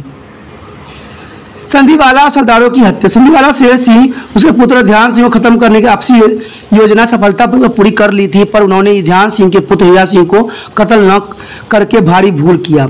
जिस पर हीरा सिंह को इस घिनौने हत्याओं का पता चला, हुए बड़ा परेशान हुआ और उसने अपने पिता की मौत का बदला लेने के लिए ठान लिया। उसने बड़ी सूझबूझ से काम लेते हुए खालसा फौज के पास गुजारिश की कि रणजीत सिंह के पुत्र दलीप सिंह के साथ खड़ी हो जाए। हीरा सिंह ने अपनी तलवार निकालकर उसके सामने रख दी और अपनी गर्दन नागी कर ली। उसने कहा, तलवार से आज मेरे पिता की जान ले ली है, मैं अकेला और पितृहीन रह गया हूँ, और अब मैं आपके सामने खड़ा हूँ, चाहे मुझे मार दो या मेरी सहायता करो। इस गुजारिश का इच्छित प्रभावित पड़ा और वह उन सभी से हीरा सिंह की सहायता करने का प्रण ले लिया। उसने बाद में सिपाहियों को घोषणा की कि यदि वे मेरा साथ दे तो उन्हें हर महीने 3 रुपये पेशगी दी जाएगी। तालियों से इस तवज्जो का स्वागत किया गया। उसने उन्हें आगे कहा कि संधवालिया और अंग्रेज के बीच एक गुप्त समझौता हुआ कि पंजाब को उन्हें सौंप दिया जाएगा। उसने उन्हें कहा कि वे संधवालिया दरबारों को सबक सिखाएगा, और उसने उन्हें अधिक वेतन के रूप में इनाम देने का वादा भी किया। हीरा सिंह के आमंत्रण से लाहौर में तूफान सा आ गया। फौजियों ने लाहौर में घेरों और दुकानों में लूटपाट मचा दी और नाकानूनी और चिंता पैदा कर दिया और लाहौर को नर्क बना दिया। हीरा सिंह और उसके चाचा सुहेल सिंह को गढ़वालिया सरदारों ने भयानक बदला लिया। इस अशांति और अराजकता के बीच अजीत सिंह और लहन सिंह फौजी कार्रवाई में मारे गए, जबकि उत्तर सिंह सतलुज पार करके अंग्रेज कैंप में भाग गया। 18 सितंबर 1843 को दिलीप सिंह महाराजा बना और हीरा सिंह उसका प्रधानमंत्री। महाराजा रणजीत सिंह का 5वां पुत्र दिलीप सिंह लाहौर राज्य के सिंहासन पर बैठा। यानी 18 सितंबर 1843 से जो है 39 तक जो है महाराजा रणजीत सिंह के पुत्र दिलीप सिंह जो है पद पे बैठा। महाराजा रणजीत सिंह के 5वां पुत्र दिलीप सिंह को 18 सितंबर 1843 को लाहौर राज्य का शासक ऐलान कर दिया गया। ध्यान सिंह का पुत्र हीरा सिंह स्वयं प्रधानमंत्री बन गया, क्योंकि अभी भी साजिश और संघर्ष की गंध हवा में व्याप्त थी, इसलिए अभी बदले की आग ठंडी नहीं हुई थी। हीरा सिंह और उसके विरोधी सिख सरदार, उसका अपना चाचा सुजय सिंह शक्तिशाली फौज और अंग्रेज सरकार के एक दूसरे की जान के प्यासे बने हुए थे और सत्ता हथियाने के लिए एक दूसरे के अंत करना चाहते थे। वातावरण सजग नहीं था, इसलिए हीरा सिंह की किस्मत में शांति से शासन चलाना नहीं था और उसके सामने प्रधानमंत्री के रूप में कठिन घड़ी थी। जो भी उसकी शासन पर उम्मीदवारी का विरोध था, हीरा सिंह ने उस सभी को मारने की ठान ली। हीरा सिंह का पहला कार्य यह लगता था कि जिसने भी नैनीहाल सिंह की मौत के बाद उसे सिंहासन पर बैठने से उसके पिता को बात नहीं मानी थी, उन सभी को कत्ल कर दिया जाए। अब हीरा सिंह अपनी सरकार के जम्मू के एक ब्राह्मण जल्ला की सहायता से चला रहा था। दिलीप सिंह राज्य का नाम मात्र मुखिया था। जल्ला एक बड़ा ही सुयोग्य व्यक्ति था, पर उसका व्यवहार सिखों और अन्य के लिए नागवार और गुस्सा दिलाने वाला था। नागरिक और माली आमदन के संबंध में उसके निर्णय अंतिम माने जाते थे।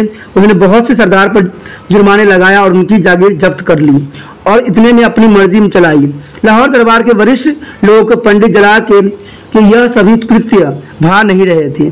इसके अलावा हीरा सिंह द्वारा सभी शक्तियां जलाद को सौंपे देने से सिख सरदार बहुत से अन्य उसके दुश्मन भी बन गए थे। दिलीप सिंह की माता रानी जीत कौर के भाई जवाहर सिंह को भी हीरा सिंह और उसके सलाहकार जल्ला की बढ़ रही शक्ति भाई नहीं थी। उसने जलाल फौज की हीरा सिंह के विरुद्ध करने की कोशिश भी की, पर उसने वे असफल नहीं हुए, और क्योंकि हीरा सिंह अभी हाल ही में उसके वेतन बढ़ा चुका था और वे उससे खुश थे। जवाहर सिंह ने दिल नहीं छोड़ा और वह सही अवसर की ताक में इंतजार करने लगा। जब वह उस पर चोट कर सके। जवाहर सिंह और किस्मत यानी खुशकिस्मत था कि उसे रणजीत सिंह के 2 पुत्र के रूप में सहयोगी मिल गए थे, कश्मीरा सिंह और पेशावर सिंह, जो हीरा सिंह के विरुद्ध थे और वे भी बगावत में उसके साथ खड़े हो गए। जवाहर सिंह का यह रवैया हीरा सिंह के पसंद नहीं था, इसलिए उसने उसे जेल में फेंक दिया। फिर वह कश्मीर सिंह और पेशावर सिंह की और मुरा और उनकी जागीर जब्त कर ली, परंतु खालसा फौज रणजीत सिंह के पुत्र पर यह जुल्म रहने का तैयार नहीं थी, इसलिए उनकी जागीर लौटा दी गई और हीरा सिंह का अपना चाचा भी उसके कार्य प्रणाली में खुश नहीं था, खास करके उसके सनकी कार्य के कारण। इसलिए अपने पिता के भाई सुचेत सिंह के साथ उसकी बिगड़ जाने के कारण जब वह जम्मू के वापस लाहौर आ रहा था तो हीरा सिंह ने उसे मरवा दिया। उसके कहने पर और मारे जाने वाले जो थे कुंवर कश्मीर सिंह, उत्तर सिंह और सिख रवैया पुरुष बाबा सिंह थे। अपने सभी पुत्रों के दृष्टि चित्र से हटा देने के हीरा सिंह के इस रवैये और पंडित जलाल की तनाशाही तहसील दिलाने वाली कार्रवाई को उसको विरोधी और सिख जो था सिपाही पसंद नहीं करते थे और उन्होंने बागियों का पक्ष ले लिए, यानी जितने भी बागी थे उनके पक्ष लेना स्टार्ट कर दिया। रानी जिंद कौर तंतु कौर बन गई और जिसके सभी राजसी और संघर्ष घूमने लग गए। यानी जिंद कौर ने अपने भाई जवाहर सिंह की सेवाएं प्रयोग करके बड़ी मकारी से हीरा सिंह और पंडित जलाल के विरुद्ध सिख सरदारों खालसा की व्याप्त शिकायतों और असंतुष्टि का फायदा उठाया और इस तरह वह एक तरह से तंतु केंद्र बन गई, जिसके इर्द गिर्द जोर तोड़ साजिश और संघर्ष घूमने लग गए। अंग्रेज लाहौर राज्य में व्याप्त बुरी हालत का फायदा उठाने की कोशिश करते रहे। बेहद चालाक अवसरवादी और सदैव सुचेत अंग्रेज जो हमेशा ही बुरी हालत का फायदा उठाने के लिए तैयार थे, हुए सिख का डोगरा विरोधी भावनाओं को भड़काने में कोई विलंब न किया। इस तरह उन्होंने झगड़े, नफरत और बदलाखोरी के राजसी वातावरण को और भी बदतर बना दिया। अंग्रेजों के लिए भी यह पत्थर से 2 शिकार करने का बढ़िया समय था, यानी एक पत्थर से उन्होंने 2 शिकार करने का जो बढ़िया मौका था वो हाथ से गंवाना नहीं चाहते थे। डोगरा सरदारों की शक्ति को भिन्न भिन्न करने का, छिन्न भिन्न करने का और साथ ही सिख राज्यों को स्थापना करने का इनके पास बहुत बड़ा मौका था। हीरा सिंह और पंडित जलाल की हत्या, रानी जिंद कौर की जहर देने की पंडित जलाल की कोशिश ही उसे ले बैठी। इस तरह 1844 के अंत तक सब कुछ ऐसे कगार पर आ पहुंचा था कि हीरा सिंह और पंडित जलाल को अपनी स्थिति अस्थिरता लगने लगी। वो लाहौर शहर से भाग गए, परंतु खालसा फौज और जवाहर सिंह ने उसका पीछा किया और गिरफ्तार करके जो 21 दिसंबर 1844 को मार दिया गया। उसके पश्चात दिलीप सिंह के मामा और रानी जिंद की भाई जवाहर सिंह को प्रधानमंत्री नियुक्त किया गया। ठीक है, हीरा सिंह के मर जाने के बाद कुछ महीने तक प्रधानमंत्री का पद रिक्त रहा और सभी कुछ गड़बड़ी की हालत में रहा। इस स्थिति में सुधार की गई आशा रखी जा रही थी कि वह निराधार ही थी। पंजाब के इतिहास में संकट की इस घड़ी में रानी जिंद कौर ने अपनी नज़र अपने काबिल और प्रतिष्ठा भाई जवाहर सिंह की ओर घुमाई। फौजी भी प्रधानमंत्री के पद के लिए उसके दावे को मानते थे। कुछ समय तक उसने सरकार के मामले का प्रबंधन काफ़ी अच्छी तरह चलाया था, परंतु वह भी अपने पूर्ववर्तियों से बेहतर साबित न हुआ और उसका भी वही हर्ष भी हुआ। सिख फौज सर्वशक्तिशाली थी और अपनी ही सनकों और चलाबाजुओं से कार्य करती थी, क्योंकि उन पर काबू करने और उन्हें अपने अधीन रखने वाला कोई नहीं था। यहाँ तक कि जवाहर सिंह ने भी महसूस किया कि वह भी उसके हाथों कठपुतली बन गया, इसलिए उसने फौजियों का वेतन 8 आने बढ़ा दिया। पर उसे खुश न था कि गुलाब सिंह और लाल सिंह उसके कार्य का विरोधी कर रहे थे। राजा गुलाब सिंह और लाल सिंह उसे कर्तव्य पूरे करने देने में अड़कने डाल रहे थे। जब पंजाब के मामले बड़े ही संकटग्रस्त थे तो गुलाब सिंह और डोगरा ने स्वयं को जम्मू कश्मीर का आजाद राजा घोषित कर दिया। वह नियमित रूप से लाहौर के खजाने में आमदन कर पैसा अदा नहीं करता था और करोड़ों रुपए जो है बकाया खड़े हो गए थे। केवल यही नहीं, वह अपनी आकांक्षाओं की पूर्ति के लिए अफगानों और अंग्रेजों से गठबंधन में बंध गया था। जैसे कि इतना ही काफी नहीं था, उसने पहाड़ों में सिखों के विरुद्ध धमकी लड़ाई शुरू करने का साहस भी कर डाला। पेशावर में भी लक्षण सिंह के चढ़ते हुए उतने ही बुरे थे। मुसलमानों ने विद्रोह कर दिया तथा सुल्तान में सूबेदारों ने खुद को सिख के आज़ाद कर लिया और इस पर लाहौर दरबार में जम्मू के डोगरे गुलाब सिंह के लाहौर दरबार की सिराख अदा न करने के लिए उसे घुटने के टिकने के लिए जम्मू को करीबन 35,000 फौजियों की एक मजबूत टुकड़ों को भेजी। उसने कोई सम्मान न किया और उसने लाहौर लाया गया, वहां जंग हर्जाना अदा करने के लिए सहमत हो गया और अपने कब्जों में किए क्षेत्र भी आपस लेने का मन बना लिया। परंतु वह बड़ा ही बेशर्म जीव था। उसने फिर से अंग्रेज के साथ बातचीत शुरू कर ली और सिखों के विरुद्ध जंग की कड़ी में अपनी ओर से सहायता की पेशकश भी कर दी। ठीक है, उसके बाद पंजाब सिंहासन पर कब्जा करने के लिए गुलाब सिंह ने रणजीत सिंह के पुत्र पिछौरा सिंह को सहायता किया। गुलाब सिंह यही नहीं रुका, उसने पिछौरा सिंह को भी सहायता की, जो एक बार फिर दृश्य पटल पर उभर आया था और पंजाब के सिंहासन को कब्जे में लेने के लिए अपनी किस्मत आजमाने की कोशिश कर रहा था, क्योंकि वह समझता था कि उसका सिंहासन पर दावा उसके छोटे भाई दिलीप सिंह से कहीं मजबूत था। जुलाई 1845 में पिछौरा सिंह ने अटक के किले पर धावा बोल दिया और उसे कब्जे में कर लिया और स्वयं को महाराजा घोषित भी कर दिया। जवाहर सिंह को बड़ा भय महसूस हुआ और वह हक्का बक्का रह गया और इस पर उसने चतर सिंह और अटरवालिया को उसको विरुद्ध भेज दिया, जिससे पिछौरा सिंह को पराजित कर दिया गया। जब पिछौरा सिंह को पकड़ लिया गया तो वह लाहौर आने की सहमत हो गया, पर रास्ते में उस पर घातक लगाकर उसे पकड़कर फिर से अटक लगाया गया और मार दिया गया। फौज के लिए यह बहुत ही भयंकर बात थी और उसका गुस्सा अभी सीमाओं पार कर रह गया। अंग्रेजों के संबंध में जवाहर सिंह के मंतव्य पर वे पहले से ही शक करते थे, जिसे फौज के पंचाल के सामने पेश होने के लिए कहा गया।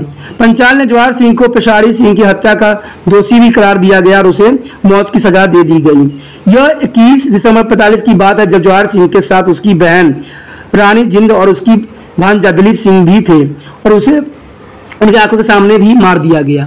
तो ये बहुत ही बड़ा घटना था। इसी के साथ जो है खत्म हो गया शासन। ठीक है, उसके बाद जो था रानी जिंद को लाल सिंह और तेज सिंह की तिर्की ने सिखों के अंग्रेजों के विरुद्ध भड़काया, जिसे चलते 1845 से 46 में पहली अंग्रेज सिख जंग हुए और इसके बाद 1848 से 49 दूसरा अंग्रेजी सिख जंग हो गए, जिसे हम एग्लो सिख युद्ध के नाम से भी जाना जाता है। अंग्रेज फौजों की पंजाब की सीमाओं पर वृद्ध और सिंध का विलय खालसा के अच्छे बहाने थे और उन्हें अंग्रेजों पर चढ़ाई करने के लिए कह दिया गया। फौजी दरारों में अंग्रेजों के विरुद्ध लड़ाई करने के विचार का विस्तृत स्वागत भी हुआ, पर क्योंकि वे अंग्रेज फौज की ताकत से आगाह थे इसलिए उन्होंने कुछ हिचकिचाहट भी दिखाई दी। परंतु जब रानी जीत कौर ने उन्हें कायर कहा और उन्हें पीछा किया, तो वे भी गोविंद सिंह के मंत्रिमंडल की सीमाओं की घेराबंदी होते हुए लाहौर के मैदानों पर विदेशी रुपयों के कब्जा होते हुए चुपचाप देखते रहेंगे, तो उन्हें अपनी ही धरती पर हमलावरों के विरुद्ध जंग लड़ने का निर्णय कर लिया। यह 13 दिसंबर 45 की बात है। सिख फौजों और अंग्रेज फौज के आमने सामने डट गई और इस तरह 1845 से 46 ईस्वी की पहली जो तो थी एग्लो सिख युद्ध हुआ, जिसके विषय में हम आगे चैप्टर में पढ़ेंगे। एक प्रतिष्ठित इतिहासकार मजनू ने अपना मत बड़ी ही सुंदरता से पेश किया है। 1845 के वर्ष के अंत में पंजाब ने एक आश्चर्य मैनेजमेंट और उतने ही आश्चर्य और चालबाज प्रधानमंत्री के अधीन एक बाल राजा और एक अशिक्षित उन्नत फौज जो राज्य के नागरिक और फौजी मामलों दोनों में सर्वशक्तिमान तनाशाह बनी हुई थी और जो खुदगर्ज सरदारों के एक समूह का तमाशा दर्शाया गया, जो केवल अपने हितों के बारे में सोचते थे और राज्य की भलाई का कोई ध्यान नहीं करते थे। जिस विशाल गठन की महाराजा रणजीत सिंह ने बड़ी मेहनत से रचना की थी, वह उसकी मृत्यु के 6 वर्ष के भीतर ही विखंडित होने के प्रत्यक्ष संकट दर्शाने लग गया।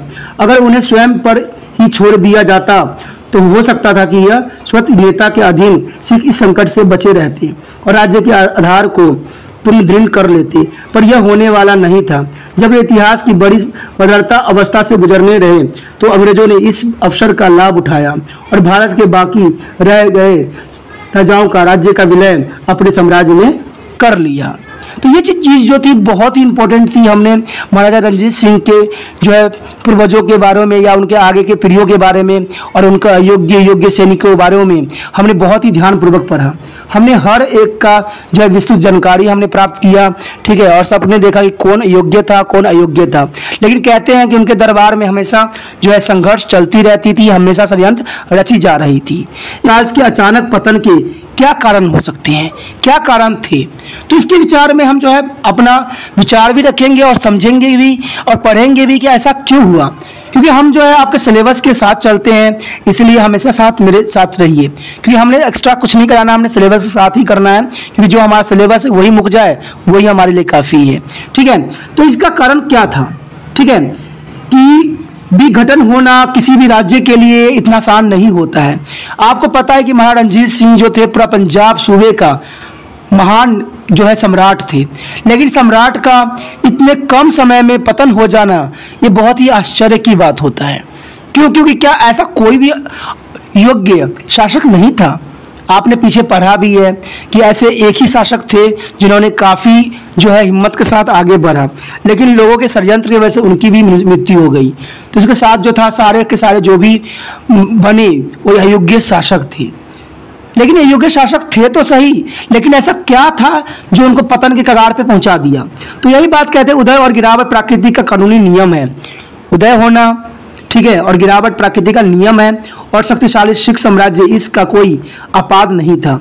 यह रणजीत सिंह की गतिशील कार्यवाहिकता के तहत अपनी महिमा का शिखर एवं तक पहुंचाया गया और 1839 ईस्वी में उसकी मृत्यु के तुरंत बाद पत्तों के घर की तरह गिर गया। रणजीत सिंह की कमजोर उत्तराधिकारी जिनमें उसकी जैसी क्षमता और गुणों की कमी थी, एक के बाद एक सिंहासन पर आए और उसके कारण लाहौर का सिख साम्राज्य बहुत तेजी के साथ ठीक है पतन की राह पर चलते पड़े। लेकिन यह एकमात्र प्रमुख कारण नहीं था जिससे शक्तिशाली सिख साम्राज्य के पतन की ओर धकेला हो। अनचाही परिस्थितियां के साथ मिलकर कई कारकों ने सिख साम्राज्य के अंतिम विनाश में महत्वपूर्ण भूमिका निभाई। सर लेपल ग्रीन ने भी कहा है कि सिख राजशाही अपने उदय की अचानकता ठीक है अचानकता उसकी सफलता की शानदारता और इसके खात्मों का पुण्य नेपोलियनिक था। यानी कहते हैं सबसे पहले तो यही बात आता है कि सिख साम्राज्य की गिरावट और क्षय के कारण क्या थे। यह विरोधाभास के किसी भी डर के बिना कहा जा सकता है कि लाहौर का सिख साम्राज्य 1839 ईस्वी के रणजीत सिंह के निधन के बाद जीवित न रह सका और उसके सार्वभौमिक शौक के 10 वर्षों के भीतर अपने मुख्यात अंत से जा मिला। सिख साम्राज्य के पतन के कारणों का आसानी से 2 समूह में हम विभाजित करेंगे। एक तो था रणजीत सिंह की जिम्मेदारियां क्या थी और अन्य कारक। तो सबसे पहले तो यही बात आती है कि रणजीत सिंह की जिम्मेदारियां, आखिर रणजीत सिंह की क्या जिम्मेदारियां थी कि उन्होंने जब शासन इतना जो है बड़ा सम्राट का जो गठित किया उसको ऐसा कैसे गिरने दे दिया। तो पहला तो यही बात आता है अंग्रेज के साथ आपने संबंध में उनकी कमजोरी और दुर्भावपूर्ण नीति की दुविधापूर्ण नीति रहने की वजह से ये कमजोर हुआ। बेशक वो बहुत बड़ा सम्राट थे, लेकिन उनके अंग्रेजों के प्रति जो नीति था वो बिल्कुल ही अलग थी। कहते महाराज रणजीत सिंह के अंग्रेजों की और कमजोर और अस्थिरता नीति ने सिख साम्राज्य के लिए हानिकारक साबित हुआ। अंग्रेजों के साथ अपने पूरे संबंध में हम रणजीत सिंह को घोड़े और अंग्रेजों को सवार के रूप में पाते हैं। यानी यहाँ पर आप कह सकते हो अंग्रेज जो है सवार है और घोड़ा जो है रणजीत सिंह है, क्योंकि ऐसा ही सिद्ध हुआ और हुआ भी। सिख के साथ अपने संबंधों में अंग्रेजों की आक्रामकता और उत्तेजक नीति और महाराजा के संबंध को अपने सहयोगियों तोकिलों और स्वामियों द्वारा घिरने की उनकी नीति ने महाराणा को पर्याप्त रूप से आश्वस्त कर दिया कि वे भी कभी भी उसे छोड़ने वाले नहीं थे और अनुकूल अवसर मिलते ही वे उनके क्षेत्र को हड़प लेंगे। अंग्रेज ने हर अवसर पर रणजीत सिंह को अपमानित करने की कोशिश भी किया, चाहे वो अमृतसर की संधि थी या फिरोजपुर संधि था या शेखपुर के संबंधित मामले थे। वो अपनी कमजोरी के बारे में जागरूक थे और उन्हें अपमानित भी महसूस हुआ जब उन्हें अपनी मर्जी के करने से रोका गया। तो हालांकि वह इस नीति और अपमानजनक व्यवहार को सहन करते रहे और अंग्रेज के खिलाफ हथियार का सहारा लेने के लिए साहस नहीं कर सके। इनके सिन्हा के शब्दों में ये बात पूरा क्लियर कहा गया था कि अपने जीवन के आखिरी दशक में रणजीत सिंह एक दयनीय व्यक्ति और साहस और निष्क्रिय थे। उन्होंने उत्तेजना के बावजूद संघर्ष से परहेज किया और वह अक्सर कहते थे कि लाल हो जाएगा। तो यही तो बात जो थी जो इनके साम्राज्य का पतन का कारण बना। अंग्रेजों की तरफ रणजीत सिंह की नीति केवल एक पक्ष में सराहनीय है कि वह जितने समय वे जीवित रहे उन्होंने अपनी स्वतंत्रता बरकरार रखी, यानी वो पराधीन कभी नहीं रहे। सिख राज्य को जहां तक वह वहां तक सुरक्षित रखा, लेकिन सिख राज्य का गिरावट के लिए कोई भी उन्हें उनकी जिम्मेदारी से बड़ी नहीं कर सकता है, क्योंकि वह जानते थे कि अंग्रेजों के साथ युद्ध जल्द या बाद में आना ही था। इस युद्ध से बचने के लिए बजाय उन्होंने खुद की अंग्रेज के खिलाफ लड़ाना चाहिए था, ठीक है, लेकिन बचना नहीं चाहिए था। अगर वो अंग्रेजों के साथ 2 हाथ कर लेते तो शायद अंग्रेज यहाँ से भाग भी जाते और शायद उनके शक्ति का उसको एहसास भी हो जाता। रणजीत सिंह खुद एक सक्षम और अनुभवी जनरल थे और उनकी कमान के तहत एक मजबूत सेना भी थी। अगर अंग्रेज के खिलाफ सफलता की उम्मीद कोई किरण थी तो वह केवल रणजीत सिंह के गतिशील नेतृत्व ही तहत ही थी। हालांकि रणजीत सिंह एक साहसी दृष्टिकोण को अपनाने में नाकाम रहे और अंग्रेज के खिलाफ संघर्ष को अपने उत्तराधिकारी के लिए स्थगित कर दिया। जो चालाक और जो है संसाधनकारी अंग्रेज के लिए कोई मुकाबला नहीं थे। अंग्रेज के खिलाफ लड़ाई का संगठन रणजीत सिंह की सबसे बड़ी राजनीतिक गलती थी और इसी गलती की वजह से जो है इनका पतन भी हो गया, इनका साम्राज्य का पतन भी हो गया। पंजाब के बाद में विलय अंग्रेजों की तरफ रणजीत सिंह की मुलायम नीति का सीधा परिणाम था, जो निश्चित रूप से एक बुद्धिमान कार्यप्रणाली नहीं थी। ठीक है, बहुत से साइड लोगों ने अपने अपने विचारधारा रखा है। इसमें सिन्हा ने कहा है डायरेक्टली कि अंग्रेज सरकार के खिलाफ रणजीत सिंह की विफलता का एक प्रमुख कारण उसके प्रति उसकी कमजोरी नीति थी, यानी इनको जो थे हमेशा कमजोर नीति का अनुसरण कर रहे थे अंग्रेज के खिलाफ। पूरी तरह से कहा जा सकता है कि शायद रणजीत सिंह अपने द्वारा बनाए गए सम्राट को युद्ध के विनाश के खतरे से समक्ष बेनकाब करने से डरता था और इसलिए उन्होंने एक युद्ध नीति से परहेज किया और इसके बजाय दबाने की नीति का चयन भी किया, जो उनको लीड हुआ। रणजीत सिंह के प्रशासन काल में अपने उत्तराधिकारी को प्रशिक्षित करने में विफलता, ये भी सबसे बड़ा कारण था। कोई भी राजा जो होता है अगर वो वृद्ध होने लगा है तो उसके जो उत्तराधिकारी हैं उनको सही प्रशिक्षण, हिम्मत, जोश देना होता है, लेकिन रणजीत सिंह अपने उत्तराधिकारी को प्रशिक्षण देने में विफल रहे। सिंह साम्राज्य पतन के लिए एक अन्य महत्वपूर्ण कारण यह था कि रणजीत सिंह ने अपने उत्तराधिकारी को समक्ष शासक बनने के लिए उचित शिक्षा और प्रशिक्षण नहीं दिया था। केवल असाधारण गुणों वाले मजबूत शासक ही पंजाब के लोगों और उत्तर पश्चिमी सीमाओं के पठानों को नियंत्रण कर सकते थे, इसलिए उन्हें अपने उत्तराधिकारी को प्रशिक्षण के लिए विशेष ध्यान देना चाहिए था। लेकिन दुर्भाग्यवश रणजीत सिंह ने इसके लिए कोई व्यवस्था नहीं की और उन्हें अपने भाग्य पर छोड़ दिया। इसके अलावा उन्होंने पूरे प्रशासन को अपने हाथों में रखा और अपने उत्तराधिकारी को राज्य का कार्य प्रणाली में परिचित कराने का कोई अवसर भी नहीं दिया। तो ये भी कारण होता है, क्योंकि पिता के देख के ही बच्चे सीखते हैं और महाराज रणजीत सिंह ने सबसे बड़ा गलती यही किया कि अपने बच्चों को जो है कार्य प्रणाली में कोई पार्टिसिपेट करने से इनकार नहीं दिया। और वो करते, समझते, जानते तो शायद वो किसी पे हावी होने देते ही नहीं। इस तरह की नीति का नतीजा यह था कि उनका वंशज खाली रह गया और 1839 में उनकी मृत्यु के बाद जब राज्य की जिम्मेदारी उनके कंधों पर आई तो वो ये समस्याओं से जूझने में असफल रहे जिनका उनका सामना करना पड़ा था। इस लापरवाही से रणजीत सिंह को उसकी जिम्मेदारी से वंचित नहीं किया जा सकता है, क्योंकि उन्होंने सिख साम्राज्य के अंतिम विनाश के लिए भी मार्ग प्रशस्त कर दिया। रणजीत सिंह के समक्ष नागरिक प्रशासन।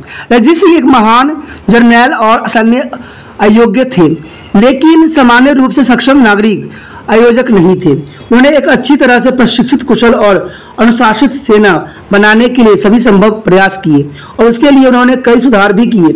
जहां तक इसके अनुशासन, संगठन और उपकरण का संबंध था, उन्होंने इसे यूरोपीय सेना के मानक तक बढ़ाया।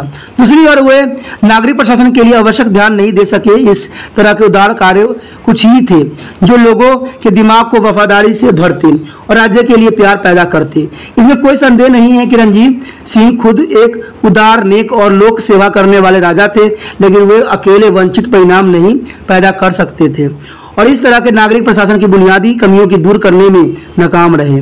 नागरिक प्रशासन में सुधार के अपने सुरक्षा प्रयासों के बावजूद वह अपने लोगों को उन संस्थाओं को देने में नाकाम रहे जो उनमें सेवा की भावना, सार्वजनिक भावना और अनुशासन का सम्मान और सहयोग के मूल्य शामिल करते। रणजीत सिंह की नागरिक प्रशासन के क्षेत्र में इस तरह की कमजोरियां सिख साम्राज्य के पतन के लिए एक शक्तिशाली कारण साबित हुई। पहले के शब्दों में ये बात पूरा क्लियर था कि वह अपने लोगों के दिल में ऐसा कोई भी महान भावनाएं रखने में असफल रहा जो उसकी मृत्यु के बाद उन्हें एक साथ रखती। उसके बाद महाराज रणजीत सिंह का सिख सैन्य राजतंत्र। महाराज रणजीत सिंह ने अपनी सैन्य व्यवस्था का पुनर्गठन और अपनी सेना में प्रवीणता लाने में अपनी संपत्ति और ऊर्जा का एक बड़ा हिस्सा समर्पित किया। उन्होंने फ्रेंच जनरल लॉर्ड बेचुअलकोट इत्यादि जैसे कुछ सबसे समक्ष यूरोपीय लोगों को सेवाओं का उपयोग भी किया। उन्होंने नेपोलियन बोनापार्ट एक को तहत सेवा का उसकी सेना को एक आदर्श सेना बनाने में उसकी सहायता भी की थी। उन्होंने सिख सेना को अनुशासन, दृढ़ प्रणाली और युद्ध के यूरोपीय तरीकों को अवगत भी करवाया था और यह भव्य और कुशल सेना बनाई जो विशाल सिख साम्राज्य की स्थापना के लिए विशाल क्षेत्र को जीत सके। यहाँ ध्यान में रखना चाहिए कि रणजीत सिंह का साम्राज्य एक सिख सैन्य राजतंत्र था, यानी राजा सेना पर अपनी ताकत के लिए निर्भर था तथा दूसरे शब्दों में वह अकेले ही देश पर शासन करने के लिए सेना को नियंत्रण करने में सक्षम था। रणजीत सिंह द्वारा लाहौर के राज्यों पर स्थापित शासन को प्राकृतिक से स्वाभाविक ही था कि उसका साम्राज्य उसकी मृत्यु के बाद नहीं टिक सके। सिखों का शासक वास्तव में क्रामवेल जैसा एक सैनिक था जो आक्रमण सैन्य विचारों से प्रभावित लोगों पर शासन कर रहा था। सेना उसके जीवन काल के दौरान किसी भी तरह से उसके पक्षवश में नहीं रही, लेकिन उसकी मृत्यु के बाद जल्द ही यह नियंत्रण से बाहर हो गया और राज्य के राजनीतिक मामलों में हस्तक्षेप करना शुरू कर दिया। रणजीत सिंह के उत्तराधिकारी मजबूत खालसा सेना के नियंत्रण में रखने के लिए पर्याप्त रूप से शक्तिशाली नहीं थे, जिस कारण सेना के नागरिक प्रशिक्षुद्धीकरण से अपमानित किया और देश में अराजकता पैदा की। समय बीतने के साथ सेना इतनी मजबूत हो गई कि उसने राजाओं और मंत्रियों को बनाने की भूमिका निभाई। शक्तिशाली खालसा सेना से कोई भी सुरक्षित नहीं दिख रहा था। ऐसा कहा जाता है कि सिविल अधिकारी इतने डरे हुए थे कि और सेना ने भयभीत थे कि रणजीत सिंह के संसार को अलविदा करते हुए ही पूरा प्रशासन रुक ही गई। इस संबंध में पहले ने इस प्रकार टिप्पणी भी किया था कि प्रत्येक राज्य अधिकारियों के पता था कि सेना की नाराजगी मोल लेना अपने स्वयं की मृत्यु वारंट पर हस्ताक्षर करने के बराबर था। तो ये बात तो क्लियर ही थी और समझ भी थी। और इतना ही नहीं, सेना के नीचे और अनचाहे कार्य सिख राज्य के योजनाबंद और महत्वाकांक्षाओं के सिखों के खिलाफ एक सीधा टक्कर पर पाने का मार्ग प्रशस्त कर दिया था, जो हमेशा सिख साम्राज्य को अधीन करने की आशा का पोषण कर रहे थे। इस प्रकार सेना को बहुत अधिक महत्व देना रणजीत सिंह की ओर से खतरनाक कदम था। उन्होंने पहले से ही जागीरदारों की शक्ति को कम कर दिया था और उसके उत्तराधिकारी के प्रांत को मजबूती से पकड़ने में असमर्था साबित हुए। सेना पर जरूरी चेक बनाने के लिए रणजीत सिंह की विफलता अंततः उसके साम्राज्य के लिए घातक ही साबित हुआ। उसके बाद रणजीत सिंह द्वारा गोपनीय अधिकारी का गलत चयन। माना जाए कि कुछ गोपनीय अधिकारी उनके विश्वास के योग्य साबित नहीं हुए। उन्होंने ब्रिटिश सरकार के साथ अनुचित गठजोड़ करके अपनी सरकार के खिलाफ षड्यंत्र रच लिया। अधिकारियों के विश्वासघात व्यवहार से ये बहुत ही गंभीर समय पर सिख सरकार को अनावश्यक नुकसान भी पहुंचाया। उसके बाद केंद्रीकृत तथा निरंकुश सरकार, ठीक है। उसके बाद जो था हमारा केंद्रीकृत तथा निरंकुश सरकार, इसमें क्या थी? महाराजा रणजीत सिंह ने सरकार का केंद्रीय रूप स्थापित किया था। विशाल और असीमित शक्तियां उसके हाथों में थी। वो सरकार का मुखिया था और सभी अधिकारी का सूत्र भी था। वो सेना का कमांडर इन चीफ और न्याय प्रणाली का भी प्रमुख था। वो किसी को भी किसी भी पद पर नियुक्त पदोन्नति स्थानांतरित और खारिज कर सकता था। स्टेट बैंक के मुताबिक रणजीत सिंह एक षड्यंत्र प्रभु थे। उन्होंने अपनी इच्छाओं के अनुसार अधिकारियों की नियुक्ति किया, सिक्कों की चलाया और न्याय प्रदान भी किया, राजस्व वसूला और युद्ध घोषित भी किया और अपनी इच्छाओं के अनुसार शांति स्थापित भी किया। रणजीत सिंह की केंद्रीकृत नीति ने उसे अधिकारियों के पहल को मौलिकता के लिए गुंजाइश नहीं छोड़ी। एनके सिन्हा के इस बात में क्लियर लिखते हैं कि हर महत्वपूर्ण मामले में अकेले और स्वतंत्र रूप से कार्य करने के आदि होने के कारण वह रणजीत अपनी रुचियों के अनुकूल होने पर अपने दरबारियों पर परामर्श करने का मात्र प्रदर्शन करते थे। तो ये तो बात है, कोई भी प्रशासन जो है खुद नहीं चलाई जा सकती है। इसमें रणजीत सिंह अपने व्यक्तित्व गुणों के कारण शासन की अपनी जिम्मेदारी निभाने में सफल रहे।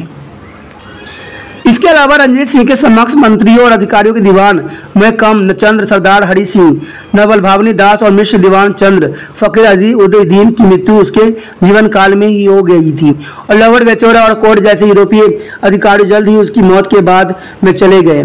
समग्र अधिकारियों की मौत और सिंहासन पर सक्षम और कमजोर उत्तराधिकारी के सिलसिले के कारण प्रशासन में गिरावट आई और सिख साम्राज्य के पतन की धुन तय हुई। उनकी मृत्यु ने एक निर्वात बनाया जो भरा नहीं जा सकता है। लेपल ग्रिफिन ने इस बात को क्लियर कहा था कि हिंसा, विश्वासघात और खून खराबे पर प्रस्तापित एक राज्य अपने संस्थापक के बाद लंबे समय तक नहीं टिक सकता था, क्योंकि यह एक व्यक्ति की सैन्य और प्रशासनिक प्रतिभा पर बनाया गया था और राज्य अपने निर्माता की मृत्यु के बाद टुकड़ों में बांट दिया गया। उसके बाद था रणजीत सिंह के निजी दोष और कमजोरियां। लेकिन महाराजा रणजीत सिंह के व्यक्तिगत चरित्र दोष भी सिख साम्राज्य के लिए हानिकारक साबित हुआ।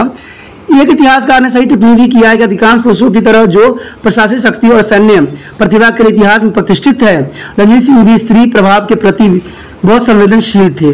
उनके 18 रानियां और बड़ी संख्या में बच्चे थे, जिस कारण विवादित उत्तराधिकारी की एक श्रृंखला पैदा की समस्या कर दिया। यानी आप कह सकते कि 18 रानियां और उनके बड़ी बढ़ते हुए संख्या में बच्चों की संख्या, यह भी इसका कारण था। समस्याओं में अशांति और अराजकता की अवधि उत्पन्न कर दिया। 1843 तक एक के बाद एक कमजोर शासकों का सिंहासन हटा दिया गया। जब अंत में महाराजा के सबसे छोटे बेटे दिलीप सिंह का ताज पहनाया गया तो उसके बड़े वंश ने स्वयं विनाशकारी चाले और अद्वितीय परिणाम के विश्वासघातों के मध्य से सिख राज्य को नष्ट कर दिया। उन्होंने न केवल एक महान विरासत को खराब कर दिया बल्कि सभी की आंखों में खुद को बेइज्जत कर दिया। इतना ही नहीं, उसके मूर्ख और लापरवाही के कार्य ने केंद्र में नागरिक प्राधिकरण के कमजोर कर दिया, जबकि रणजीत सिंह के समय के दौरान यह मजबूत और शक्तिशाली हुआ करता था। तो ये बात तो सच्चाई है कि भाई जिसने इतनी सारी रानियां और इतने सारे बच्चे हों तो उसमें संघर्ष तो होना ही था। महाराज रणजीत सिंह ने ये सबसे बड़ी गलती किया और जिसकी वजह से जो है उनका शासन का अंत होना सुनिश्चित हो गया। उसके पश्चात था अतिरिक्त शराब की बुरी आदत ने न केवल उनके दृढ़ संकल्प और साहस पर प्रतिकूल प्रभाव डाला बल्कि उनके स्वास्थ्य को भी खराब कर उसके जीवन को कम कर दिया। आपको पता है कि शराब की जो आदतें होती है किसी भी व्यक्ति के लिए उचित नहीं होती है। जब बड़े बड़े महाराजा को ढेर कर सकता है तो आपको क्यों नहीं कर सकता है। इसलिए अभी से बचिए, शराब को छोड़िए। शराब किसी के लिए भी अच्छा नहीं है, वो सेहत के लिए सदैव हानिकारक रहता है। तो यही बात महाराज रणजीत सिंह अगर समझ जाते समय रहते तो शायद जो है उनका जो राज्य का जो लोप हो गया वो नहीं हो पाता। क्यों, बल्कि स्वास्थ्य जो उनका शराब की वजह से क्या हुआ, दिन प्रतिदिन जो था खराब करता गया। खराब कम करने की वजह जीवन कम कर दिया और ऐसा हो सकता है कि इन दोषों के कारण वो अंग्रेजों के खिलाफ हथियार का सहारा लेने के लिए साहस जुटाने में नाकाम रह गए। क्योंकि जो व्यक्ति शराब की आदी हो जाता है उसको शराब में ही, नशे में ही उसकी ताकत दिखती है, बाकी वास्तविकता में उसकी ताकत नहीं दिखती है, वो खोखला हो जाता है। शायद क्या पता इन्हीं कारणों से वो अंग्रेजों से लड़ाई युद्ध न कर सके और धीरे धीरे उनकी बातों को टालते चले गए। अंग्रेजों उनकी कमजोरी और उनके खिलाफ कठोर रवैया कमी का लाभ भी उठाया हो। ठीक है, तो इस तरह से महाराज रणजीत सिंह ने जो है तहस नहस कर दिया। उस पर रणजीत सिंह युद्ध लड़ने में व्यस्त रहे। रणजीत सिंह केवल 17 वर्ष की उम्र के थे तब उन्होंने सत्ता संभाली थी। उस समय वह केवल गुजरात वाला और वजीवाड़ा, पिंड, दान खान और आसपास के क्षेत्रों के मालिक थे। उनके जैसे एक महत्वाकांक्षी व्यक्ति ने पूरे पंजाब का शासक बनने का सपना देखा। पंजाब की राजनीतिक स्थिति में भी उनके सत्ता में उदय के लिए अनुकूल थी और रणजीत सिंह विजय के रास्ते पर चल पड़े थे। रणजीत सिंह के अपने पूरे जीवन में युद्ध लड़ने में व्यस्त रहे। यानी कहा जा सकता है कि उन्होंने पूरा जीवन जो है युद्ध लड़ा। शायद इसी वजह से जो था अंतिम घड़ी में, अंतिम चरण में उन्होंने युद्ध को टाला और स्वयं को जो है शराब मदिरा में अपना जीवन व्यापन किया। हो सकता है एक कारण हो। हालांकि वह इस तरह की नीतियों का उपयोग करके अपने राज्य की सीमाओं का विस्तार करने में सफल रहे, लेकिन तथ्य यह है कि उनकी राज्य साम्राज्य की पूरी को दुर्गामी परिणाम का सामना भी करना पड़ा। पहली जगह युद्ध में व्यस्त होने के कारण रणजीत सिंह नागरिक प्रशासन संबंध में अपनी स्वच्छता योगदान नहीं दे सके और न ही अपनी प्रजा के कल्याण के लिए पूरी मदद करने में सक्षम थे। दूसरा, वह अपनी संतानों को उचित शिक्षा और प्रशिक्षण प्रदान करने में नाकाम रहे। रणजीत सिंह की और से लापरवाही का नतीजा यह था कि उसके सभी बेटे अशिक्षित रहे और अपने साम्राज्य की गरिमा को कायम रखने में नाकाम रहे। वो सभी विश्वासघाती सिख प्रमुखों के हाथों में कठपुतली बनते रहे जो सिख साम्राज्य की किसी भी कीमत पर हथियाने के लिए तत्परते थे। तीसरा, निरंतर लड़ाई ने सरकारी खजाने की खाली कर दिया और सिख राज्य के लिए कई कठिनाई को कारण निर्माण भी किया। देखिए, ये बात तो बहुत इंपॉर्टेंट रहती है। अगर आपका कोई योग्य है, वंश है, आगे आप बढ़ा रहे हो, अगर वह अशिक्षित रहेगी, पढ़ी लिखी नहीं रहेगी तो उनके विचार कहाँ प्रकट होगा और कहाँ वो कुछ आगे कर पाएंगे। अशिक्षित व्यक्ति जो है कुछ भी करने लायक नहीं रहता है। तो महाराज रणजीत सिंह को जब इतना बड़ा उन्होंने सम्राट बनाया, इतना बड़ा सम्राट बने और इन्होंने इतना कोशिशों से अपना सम्राट को खड़ा किया और पंजाब सूबे को उन्होंने जीत लिया, तो उनका सबसे बड़ा दायित्व था कि वो अपने बच्चों को शिक्षित करते, हर तरह के वो जो फौजी जो है लड़ाई करने की कला सिखाते, तब जाके जो था उनका साम्राज्य आगे चल भी पाता। ठीक है, ये सब कारण जो थे ये विघटन का कारण था। अब जो हम विचार करेंगे अन्य कारक जो सिख साम्राज्य के क्षय का कारण बन गए। अगर कोई और भी कारण थे जो हमने 2 पॉइंट लिया था, ठीक है, अन्य कारण में रखिए। तो पहला कारण तो रणजीत सिंह स्वयं थे, दूसरा था अन्य कारण जो उन्हें जो है बिल्कुल खत्म कर दिया। तो उसमें था महाराज रणजीत सिंह को सिख साम्राज्य के उथल पुथल और अचानक पतन के लिए पूरी तरह दायित्व ठहराना अन्यायपूर्ण होगा। क्योंकि देखिए, महाराज रणजीत सिंह ने अपने जीवन में बहुत कुछ किया है, बहुत संघर्ष किया है। ठीक है, उन्होंने 17 साल की उम्र से ही अपना जो है कार्य स्टार्ट कर दिया था और इतना बड़ा साम्राज्य बनना, काफी समय तक युद्ध में वो व्यस्त थे। लेकिन अंत की घड़ी में क्या हुआ, वो युद्ध को अलग हो गए थे, युद्ध से अलग अपनी विचारधारा कर लिया था, इसलिए अंग्रेज को उन्होंने जवाब नहीं दे पाए और जिसकी वजह से पतन भी हुआ। लेकिन उन्हीं को ही सब कुछ गलत ठहरा देना न्याय उचित कभी भी नहीं होगा। ठीक है, आइए अब अन्य कारणों की जांच करें जिन्होंने शक्तिशाली सिख साम्राज्य के विखंडन में अपना हिस्सा खोला, जिसके लिए रणजीत सिंह सीधे जिम्मेदार नहीं थे। सबसे पहला बात तो यही आता है कि महाराजा के दरबार में विषम और विरोधी तत्वों की उपस्थितियां। महाराजा रणजीत सिंह के दरबार में विविध विरोधी और असंगत तत्व शामिल थे। इसके परिणाम स्वरूप उनमें उद्देश्य की समानता व दृढ़ की कमी थी। जब तक रणजीत सिंह जीवित थे उन्होंने इन विषम पार्टियों को अपनी सख्त सत्ताकर्ता और नियंत्रण के तख्त रखा, लेकिन रणजीत सिंह के निधन के तुरंत बाद उन्होंने सिख साम्राज्य का अपना कब्जा स्थापित करने के इच्छुक हो गए और दो मजबूत गुटों के रूप में अपनी उपस्थिति बनाई। इसमें एक तरफ डोगरा प्रमुख के ध्यान सिंह, सुचेत सिंह और गुलाब सिंह, और दूसरा और जो था संधवालिया के अजीत सिंह, अंतर सिंह और कल्याण सिंह। ये दोनों ने अपनी जो है सर उठा लिया उनके मृत्यु के पश्चात ही। कुर्दियों के दरबार में महल दोनों में डर और संदेह, घृणा और ईर्ष्या का माहौल बना दिया। इसमें एक निरंतर युद्ध से रक्तपात और एक दूसरे के प्रतिद्वंदित्व की हत्या का अनुमोदन किया। इस प्रकार डोगरा और संधवालिया चीफों के महत्वाकांक्षा और संपत्ति और शक्ति के लिए वासना ने सिख साम्राज्य के विनाश का तेज कर दिया। रणजीत सिंह के कमजोर और सक्षम करने वाले उत्तराधिकारी। महाराजा रणजीत सिंह के उत्तराधिकारी कमजोर और सक्षम शासक थे और रणजीत सिंह की मौत के बाद मामलों के शीर्ष पर एक समक्ष व्यक्ति होता तो स्थिति बदल भी जाती, लेकिन ऐसा नहीं था। सिख और अंग्रेजों को एक दूसरे के साथ टकराव हुआ और आखिरकार सिख और राजशाही का अंत की ओर अग्रसर कर दिया। सच्चाई यह है कि सिखों का 1840 के दशक में प्रवेश दुखद और असंतुलित और विनाशकारी कारकों के साथ हुआ। उसके खिलाफ खतरनाक ताकत के बावजूद रणजीत सिंह के उत्तराधिकारी अपने महत्वाकांक्षी और विश्वासघाती मंत्री, विशेष रूप से डोगरा और संधवालिया के हाथों कठपुतली की तरह बने रहे। उन्हें स्वयं ही विनाशकारी चालों और द्वितीय जो है परिणामों के विश्वासघातों के माध्यम से सिख राज्य का नष्ट कर दिया। उन्होंने न केवल एक महान विरासत को खराब कर दिया बल्कि सभी की आंखों के सामने खुद को बेइज्जत भी करवा दिया। इतना ही नहीं, उनके मूर्ख और लापरवाही कार्य ने केंद्र में नागरिक प्राधिकरण को कमजोर कर दिया, जो रणजीत सिंह के समय के दौरान बहुत ही मजबूत और शक्तिशाली था। इसके कमजोर होने से सेना को राज्य के कमांडर हासिल करने का मौका भी मिला, यानी इनको कमजोर होने से जो था कमांडर सभी को उसको मौका मिल गया और उसने राजाओं के निर्माण में जो सत्ता भूमिका निभाई। इस प्रकार डोगरा और संधवालिया ने जो था इनके जो शासन को नष्ट करने में सबसे महत्वपूर्ण योगदान दिया। ठीक है, महाराजा के उत्तराधिकारी का सिख साम्राज्य कमजोर कर दिया, यानी डोगरा और संध्या ने पूरा जो है कमजोर कर दिया। और उन्होंने जो इस घटना को देख रहे थे पहले से ही खबर बिखर रहे साम्राज्य को ध्वस्त करने के लिए कोई समय नहीं गवाया। तो अंग्रेज को तो पहले ही पता लग गया था कि इनका साम्राज्य जो है विघटित हो जाएगी, क्योंकि षड्यंत्र की जो चालें थी वो यहाँ पर चली जा रही थी और अंग्रेजों को भागते हुए जो है समय नहीं लगा। एक नामी इतिहासकार ने एक बात को क्लियर कहा था कि खान का कहना था कि जहाँ दौलत इकट्ठी हो जाती है वहां लोगों का पतन हो जाता है और साम्राज्य बेफाई के शिकार हो जाता है। जहां साख खून के राजकुमार अपने आप में लड़े तो उन्हें अपने स्वामी व्यक्तित्व सिरे को पाने के लिए पाखंडी तरीकों का काम किया जाता है। वो सभी देश को असली शासक बनाना चाहते हैं। तो बात तो सही है कि जहां धन इकट्ठा हो जाता है तहां धन की जो कहते हैं ना अकड़ होती है तो वो विनाश की लीला सुनिश्चित कर देती है।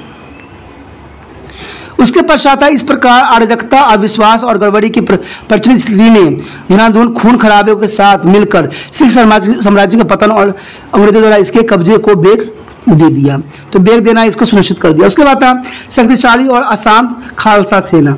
अपनी भयानक सेना के साथ महाराजा रणजीत सिंह पठान जैसे मजबूत सेनाओं से लड़ने और बड़े सिख साम्राज्य के निर्माण के लिए विशाल क्षेत्र पर विजय प्राप्त करने में सक्षम थे।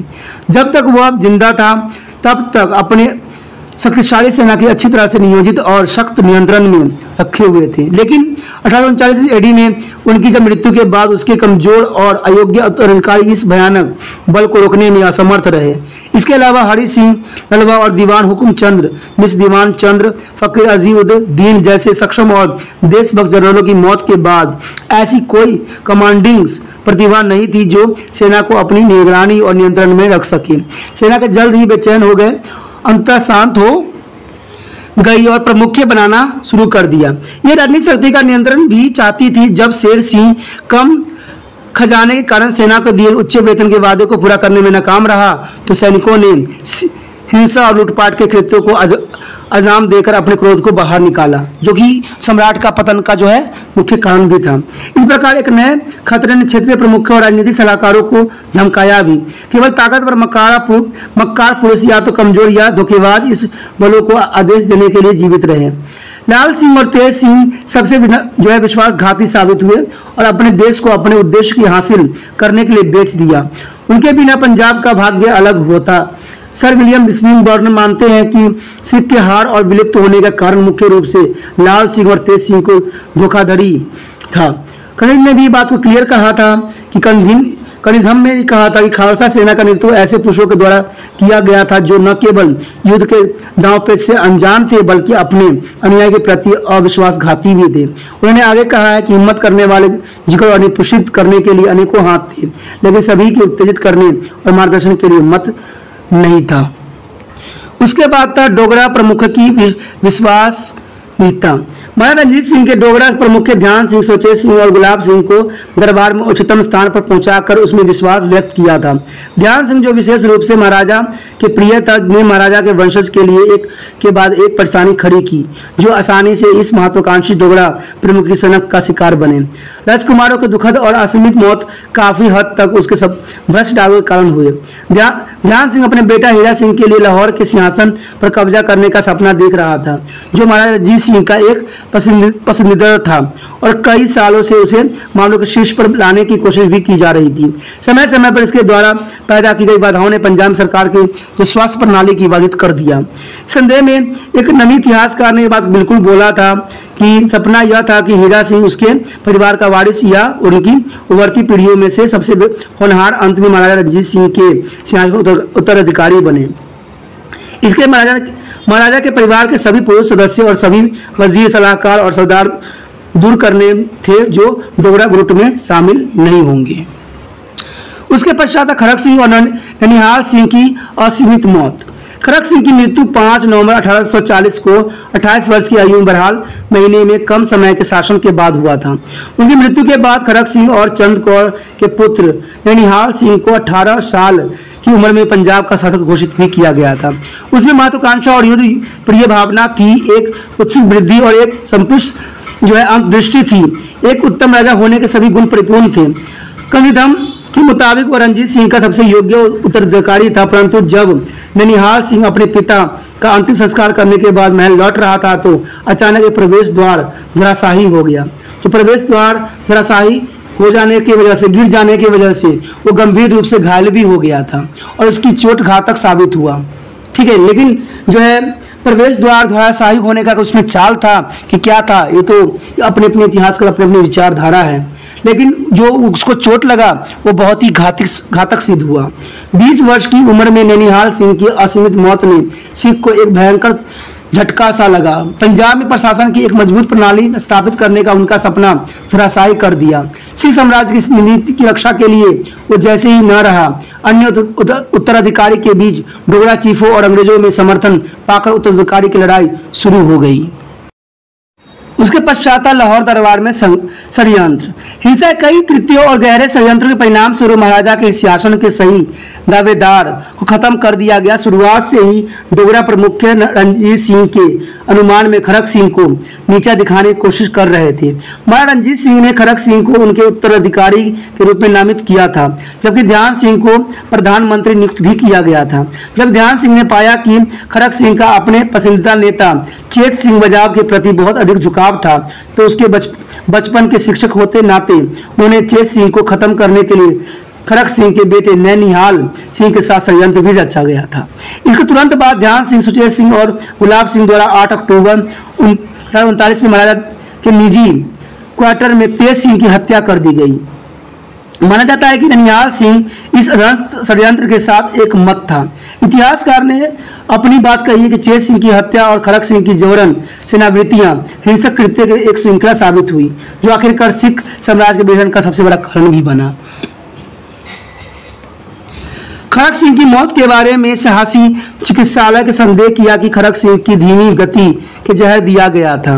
ननिहाल सिंह की मौत भी उसे सिंहासन पर चढ़ने से रोकने के लिए ध्यान सिंह द्वारा इंजीनियरिंग किए जाने का संदेह है। चंद कौर जिन्होंने राज्य के मामले के रेजिमेंट के रूप में संभाला भी था, भी ध्यान सिंह द्वारा षड्यंत्र की साजिश का शिकार हो गए। जब उन्होंने हीरा सिंह को पंजाब का महाराजा बनाने से इनकार कर दिया तो स्वयं सिंहासन का दावा किया, क्योंकि वह निहाल सिंह के बच्चे के साथ गर्भवती थी और उसका सरकार को अपने हाथों में रखने का मन था। शेर सिंह को भी संडवालिया से धोखा दिया गया। वह हर मामले में पूरी तरह से उनकी सलाह के निर्देशित था, लेकिन उसकी और उसके युवा बेटे प्रताप सिंह की अजीत सिंह और संडवालिया से ध्यान सिंह के साथ हत्या कर दी। तो ये सारे जो षड्यंत्र थे उनके घरों में ही रची जा रही थी, तो इसका पतन तो होना सुनिश्चित कर दिया था। पंजाब का विलय करने के लिए ब्रिटिश सरकार की साजिश, अब ऊपर से जो है ब्रिटिश सरकार भी अपनी साजिश की जा रही थी। अंग्रेज शुरुआत से ही वर्जनित और राजनीतिक कारणों के लिए पंजाब को जीतने के लिए दृढ़ संकल्पी थे। विशेष रूप से बंगाल में अपनी पकड़ बनाने के बाद वे सिखों के तहत एक मजबूत, एकजुट और जो स्वतंत्र पंजाब के अस्तित्व को बर्दाश्त नहीं कर सकते थे। ब्रिटिश सरकार ने अमृतसर की संधि 1809 ईस्वी के महाराजा के साथ समय समय पर निरंतर शांति और स्थायी दोस्ती स्थापित करने के लिए की गई थी। अन्य संधियों का पालन नहीं किया। ब्रिटिश सरकार ने कई मौकों पर उन्होंने जो है निर्देशात्मक उल्लंघन भी किया और किलों और कोटों का निर्माण कर महाराजा के क्षेत्र को घेरने की भी कोशिश की गई। इतना ही नहीं, ब्रिटिश सरकार अजीत सिंह के शासनकाल के दौरान भी सम्राट जो है पंजाब में अराजकता और विकार पैदा करने की अपनी नीति में व्यस्त रही। उन्होंने पहली बार पेशावर में सैयद अहमद को उकसाया, लेकिन अजीत सिंह उनके लिए बहुत मजबूत और शक्तिशाली साबित हुए और इस षड्यंत्र से कुछ भी नहीं निकला। बाद में ब्रिटिश सरकार ने इन्हें नीचा दिखाने के लिए और उनके खिलाफ विरोध करने के खिलाफ पंजाब को व्यापारिक से जो है षड्यंत्र किया। कहते 1757 ईस्वी में फ्लपसी की युद्ध प्रसिद्ध लड़ाइयों से पहले बंगाल के शासक की ओर से एक समान नीति भी अपनाई गई। न केवल उन्होंने सिंध, फिरोजपुर और सिरकुपुर के प्रश्न पर महाराजा के उत्तेजित किया और अपमानित भी किया, उन्हें सिख जनता को उनके खिलाफ उकसाने की नीति को भी पालन किया। उन ब्रिटिश अधिकारियों के मध्य से जो एक दूसरे के बहाने तहत पंजाब क्षेत्र का दौरा करते रहते थे। बाद में ब्रिटिश सरकार ने सिख जनरलों को अपने जाल में फंसा लाने के लिए उन्हें कई आकर्षक लोभावनों की पेशकश भी किया गया। महाराजा रणजीत सिंह की मजबूत और भव्य सिख सेना 1845-46 ईस्वी के पहले एग्लो सिख युद्ध में आसानी से हराए नहीं जा सकते थे अगर इसके जनरल लाल सिंह और तेज सिंह और गुलाब सिंह धोखा नहीं देते। यानी सारे जो षड्यंत्र जो है कहते हैं जो विघटन हुआ उसका मुख्य कारण जो था लाल सिंह, तेज सिंह और गुलाब सिंह। कहते हैं जब अपने घर में दुश्मन हो तो आप कैसे जीत सकते हो, जब आपके खिलाड़ी आपको कमजोर कर देते हो तो आप कैसे जीत सकते हो। जहां पर सिख जो है सिपाही जीत रहे थे वहां इनकी जो है बिगाड़ी और इनकी जो है देश गद्दारी जिनको जो है तहस नहस कर दिया। लाल सिंह और तेज सिंह और गुलाब सिंह ने धोखा दिया। वो अंग्रेजों के बुरे डिजाइनों के सामने एक सामान्य शिकार बन गए और सिखों को अकेले छोड़ दिया। वास्तव में जम्मू कश्मीर सरकार और पंजाब के युवा अनाथ शासक दिलीप सिंह के खिलाफ विश्वासघात के लिए ब्रिटिश सरकार द्वारा गुलाब सिंह डोगरा को दिया गया इनाम इसका सबसे बड़ा सबूत था। लाल डलहौजी ने आखिरकार निर्दोष नाबालिग दिलीप सिंह के साथ दगा किया और उसने अंग्रेजों पर अपनी देखभाल करने और वाले के रूप में पुण्य विश्वास व्यक्त भी किया था और पंजाब का विलय का अपनी महत्वाकांक्षा और साम्राज्यवादी भूख को पूरा किया। तो अंग्रेज ने जो है दिलीप सिंह के साथ धोखा भी किया क्योंकि वे एक बच्चे थे और उनको जो है पेंसिल से उनके जीवन चल रही थी, लेकिन जो है राज्य छीन के अपना राज्य को स्थापित करना विलियम बैटरी के लिए जो लाल विलियम बैटरी था उसके लिए बहुत ही कहते हैं ना धोखा का सबूत दिया। ठीक है, लाल विलियम बैटरी डलहौजी यानी लाल डलहौजी ने भी इसका जो है प्रतिनिधित्व किया और इस तरह से जो है पंजाब में जो है ब्रिटिश सरकार ने मिला लिया, यानी ब्रिटिश साम्राज्य में पंजाब का विलय कर लिया। और इसी के साथ जो है हमारा ये टॉपिक भी जो है 7 चैप्टर भी है जो है पुण्य खत्म हो रहा है। ठीक है दोस्तों, अगर आपको अच्छा लगा, समझ में आई है चैप्टर थोड़ा डिफरेंट, लेकिन आपको हर एक टॉपिक को अच्छे समझने की कोशिश करना पड़ेगा। ठीक है, आपने देखा ही है कि हर एक टॉपिक में हर एक रानी, हर एक महाराजा ने अपनी अपनी प्रतिनिधित्व को निभाया है और इसको समझना आपका फर्ज है। समझ में तभी आएगा जब आप बार बार इस वीडियो को देखोगे, समझोगे। ठीक है, अगर आपको अच्छा लगा है ठीक है तो लाइक शेयर सब्सक्राइब कीजिए। अगर आप पहली बार वीडियो देख रहे हो तो इसके लिए सब्सक्राइब कर लेना आपके फायदे में रहेगा, क्योंकि सब्सक्राइब करने से ये होगा कि आपको समय समय पर जो है ये first year, second year, third year सबका मिलता रहेगा आपको।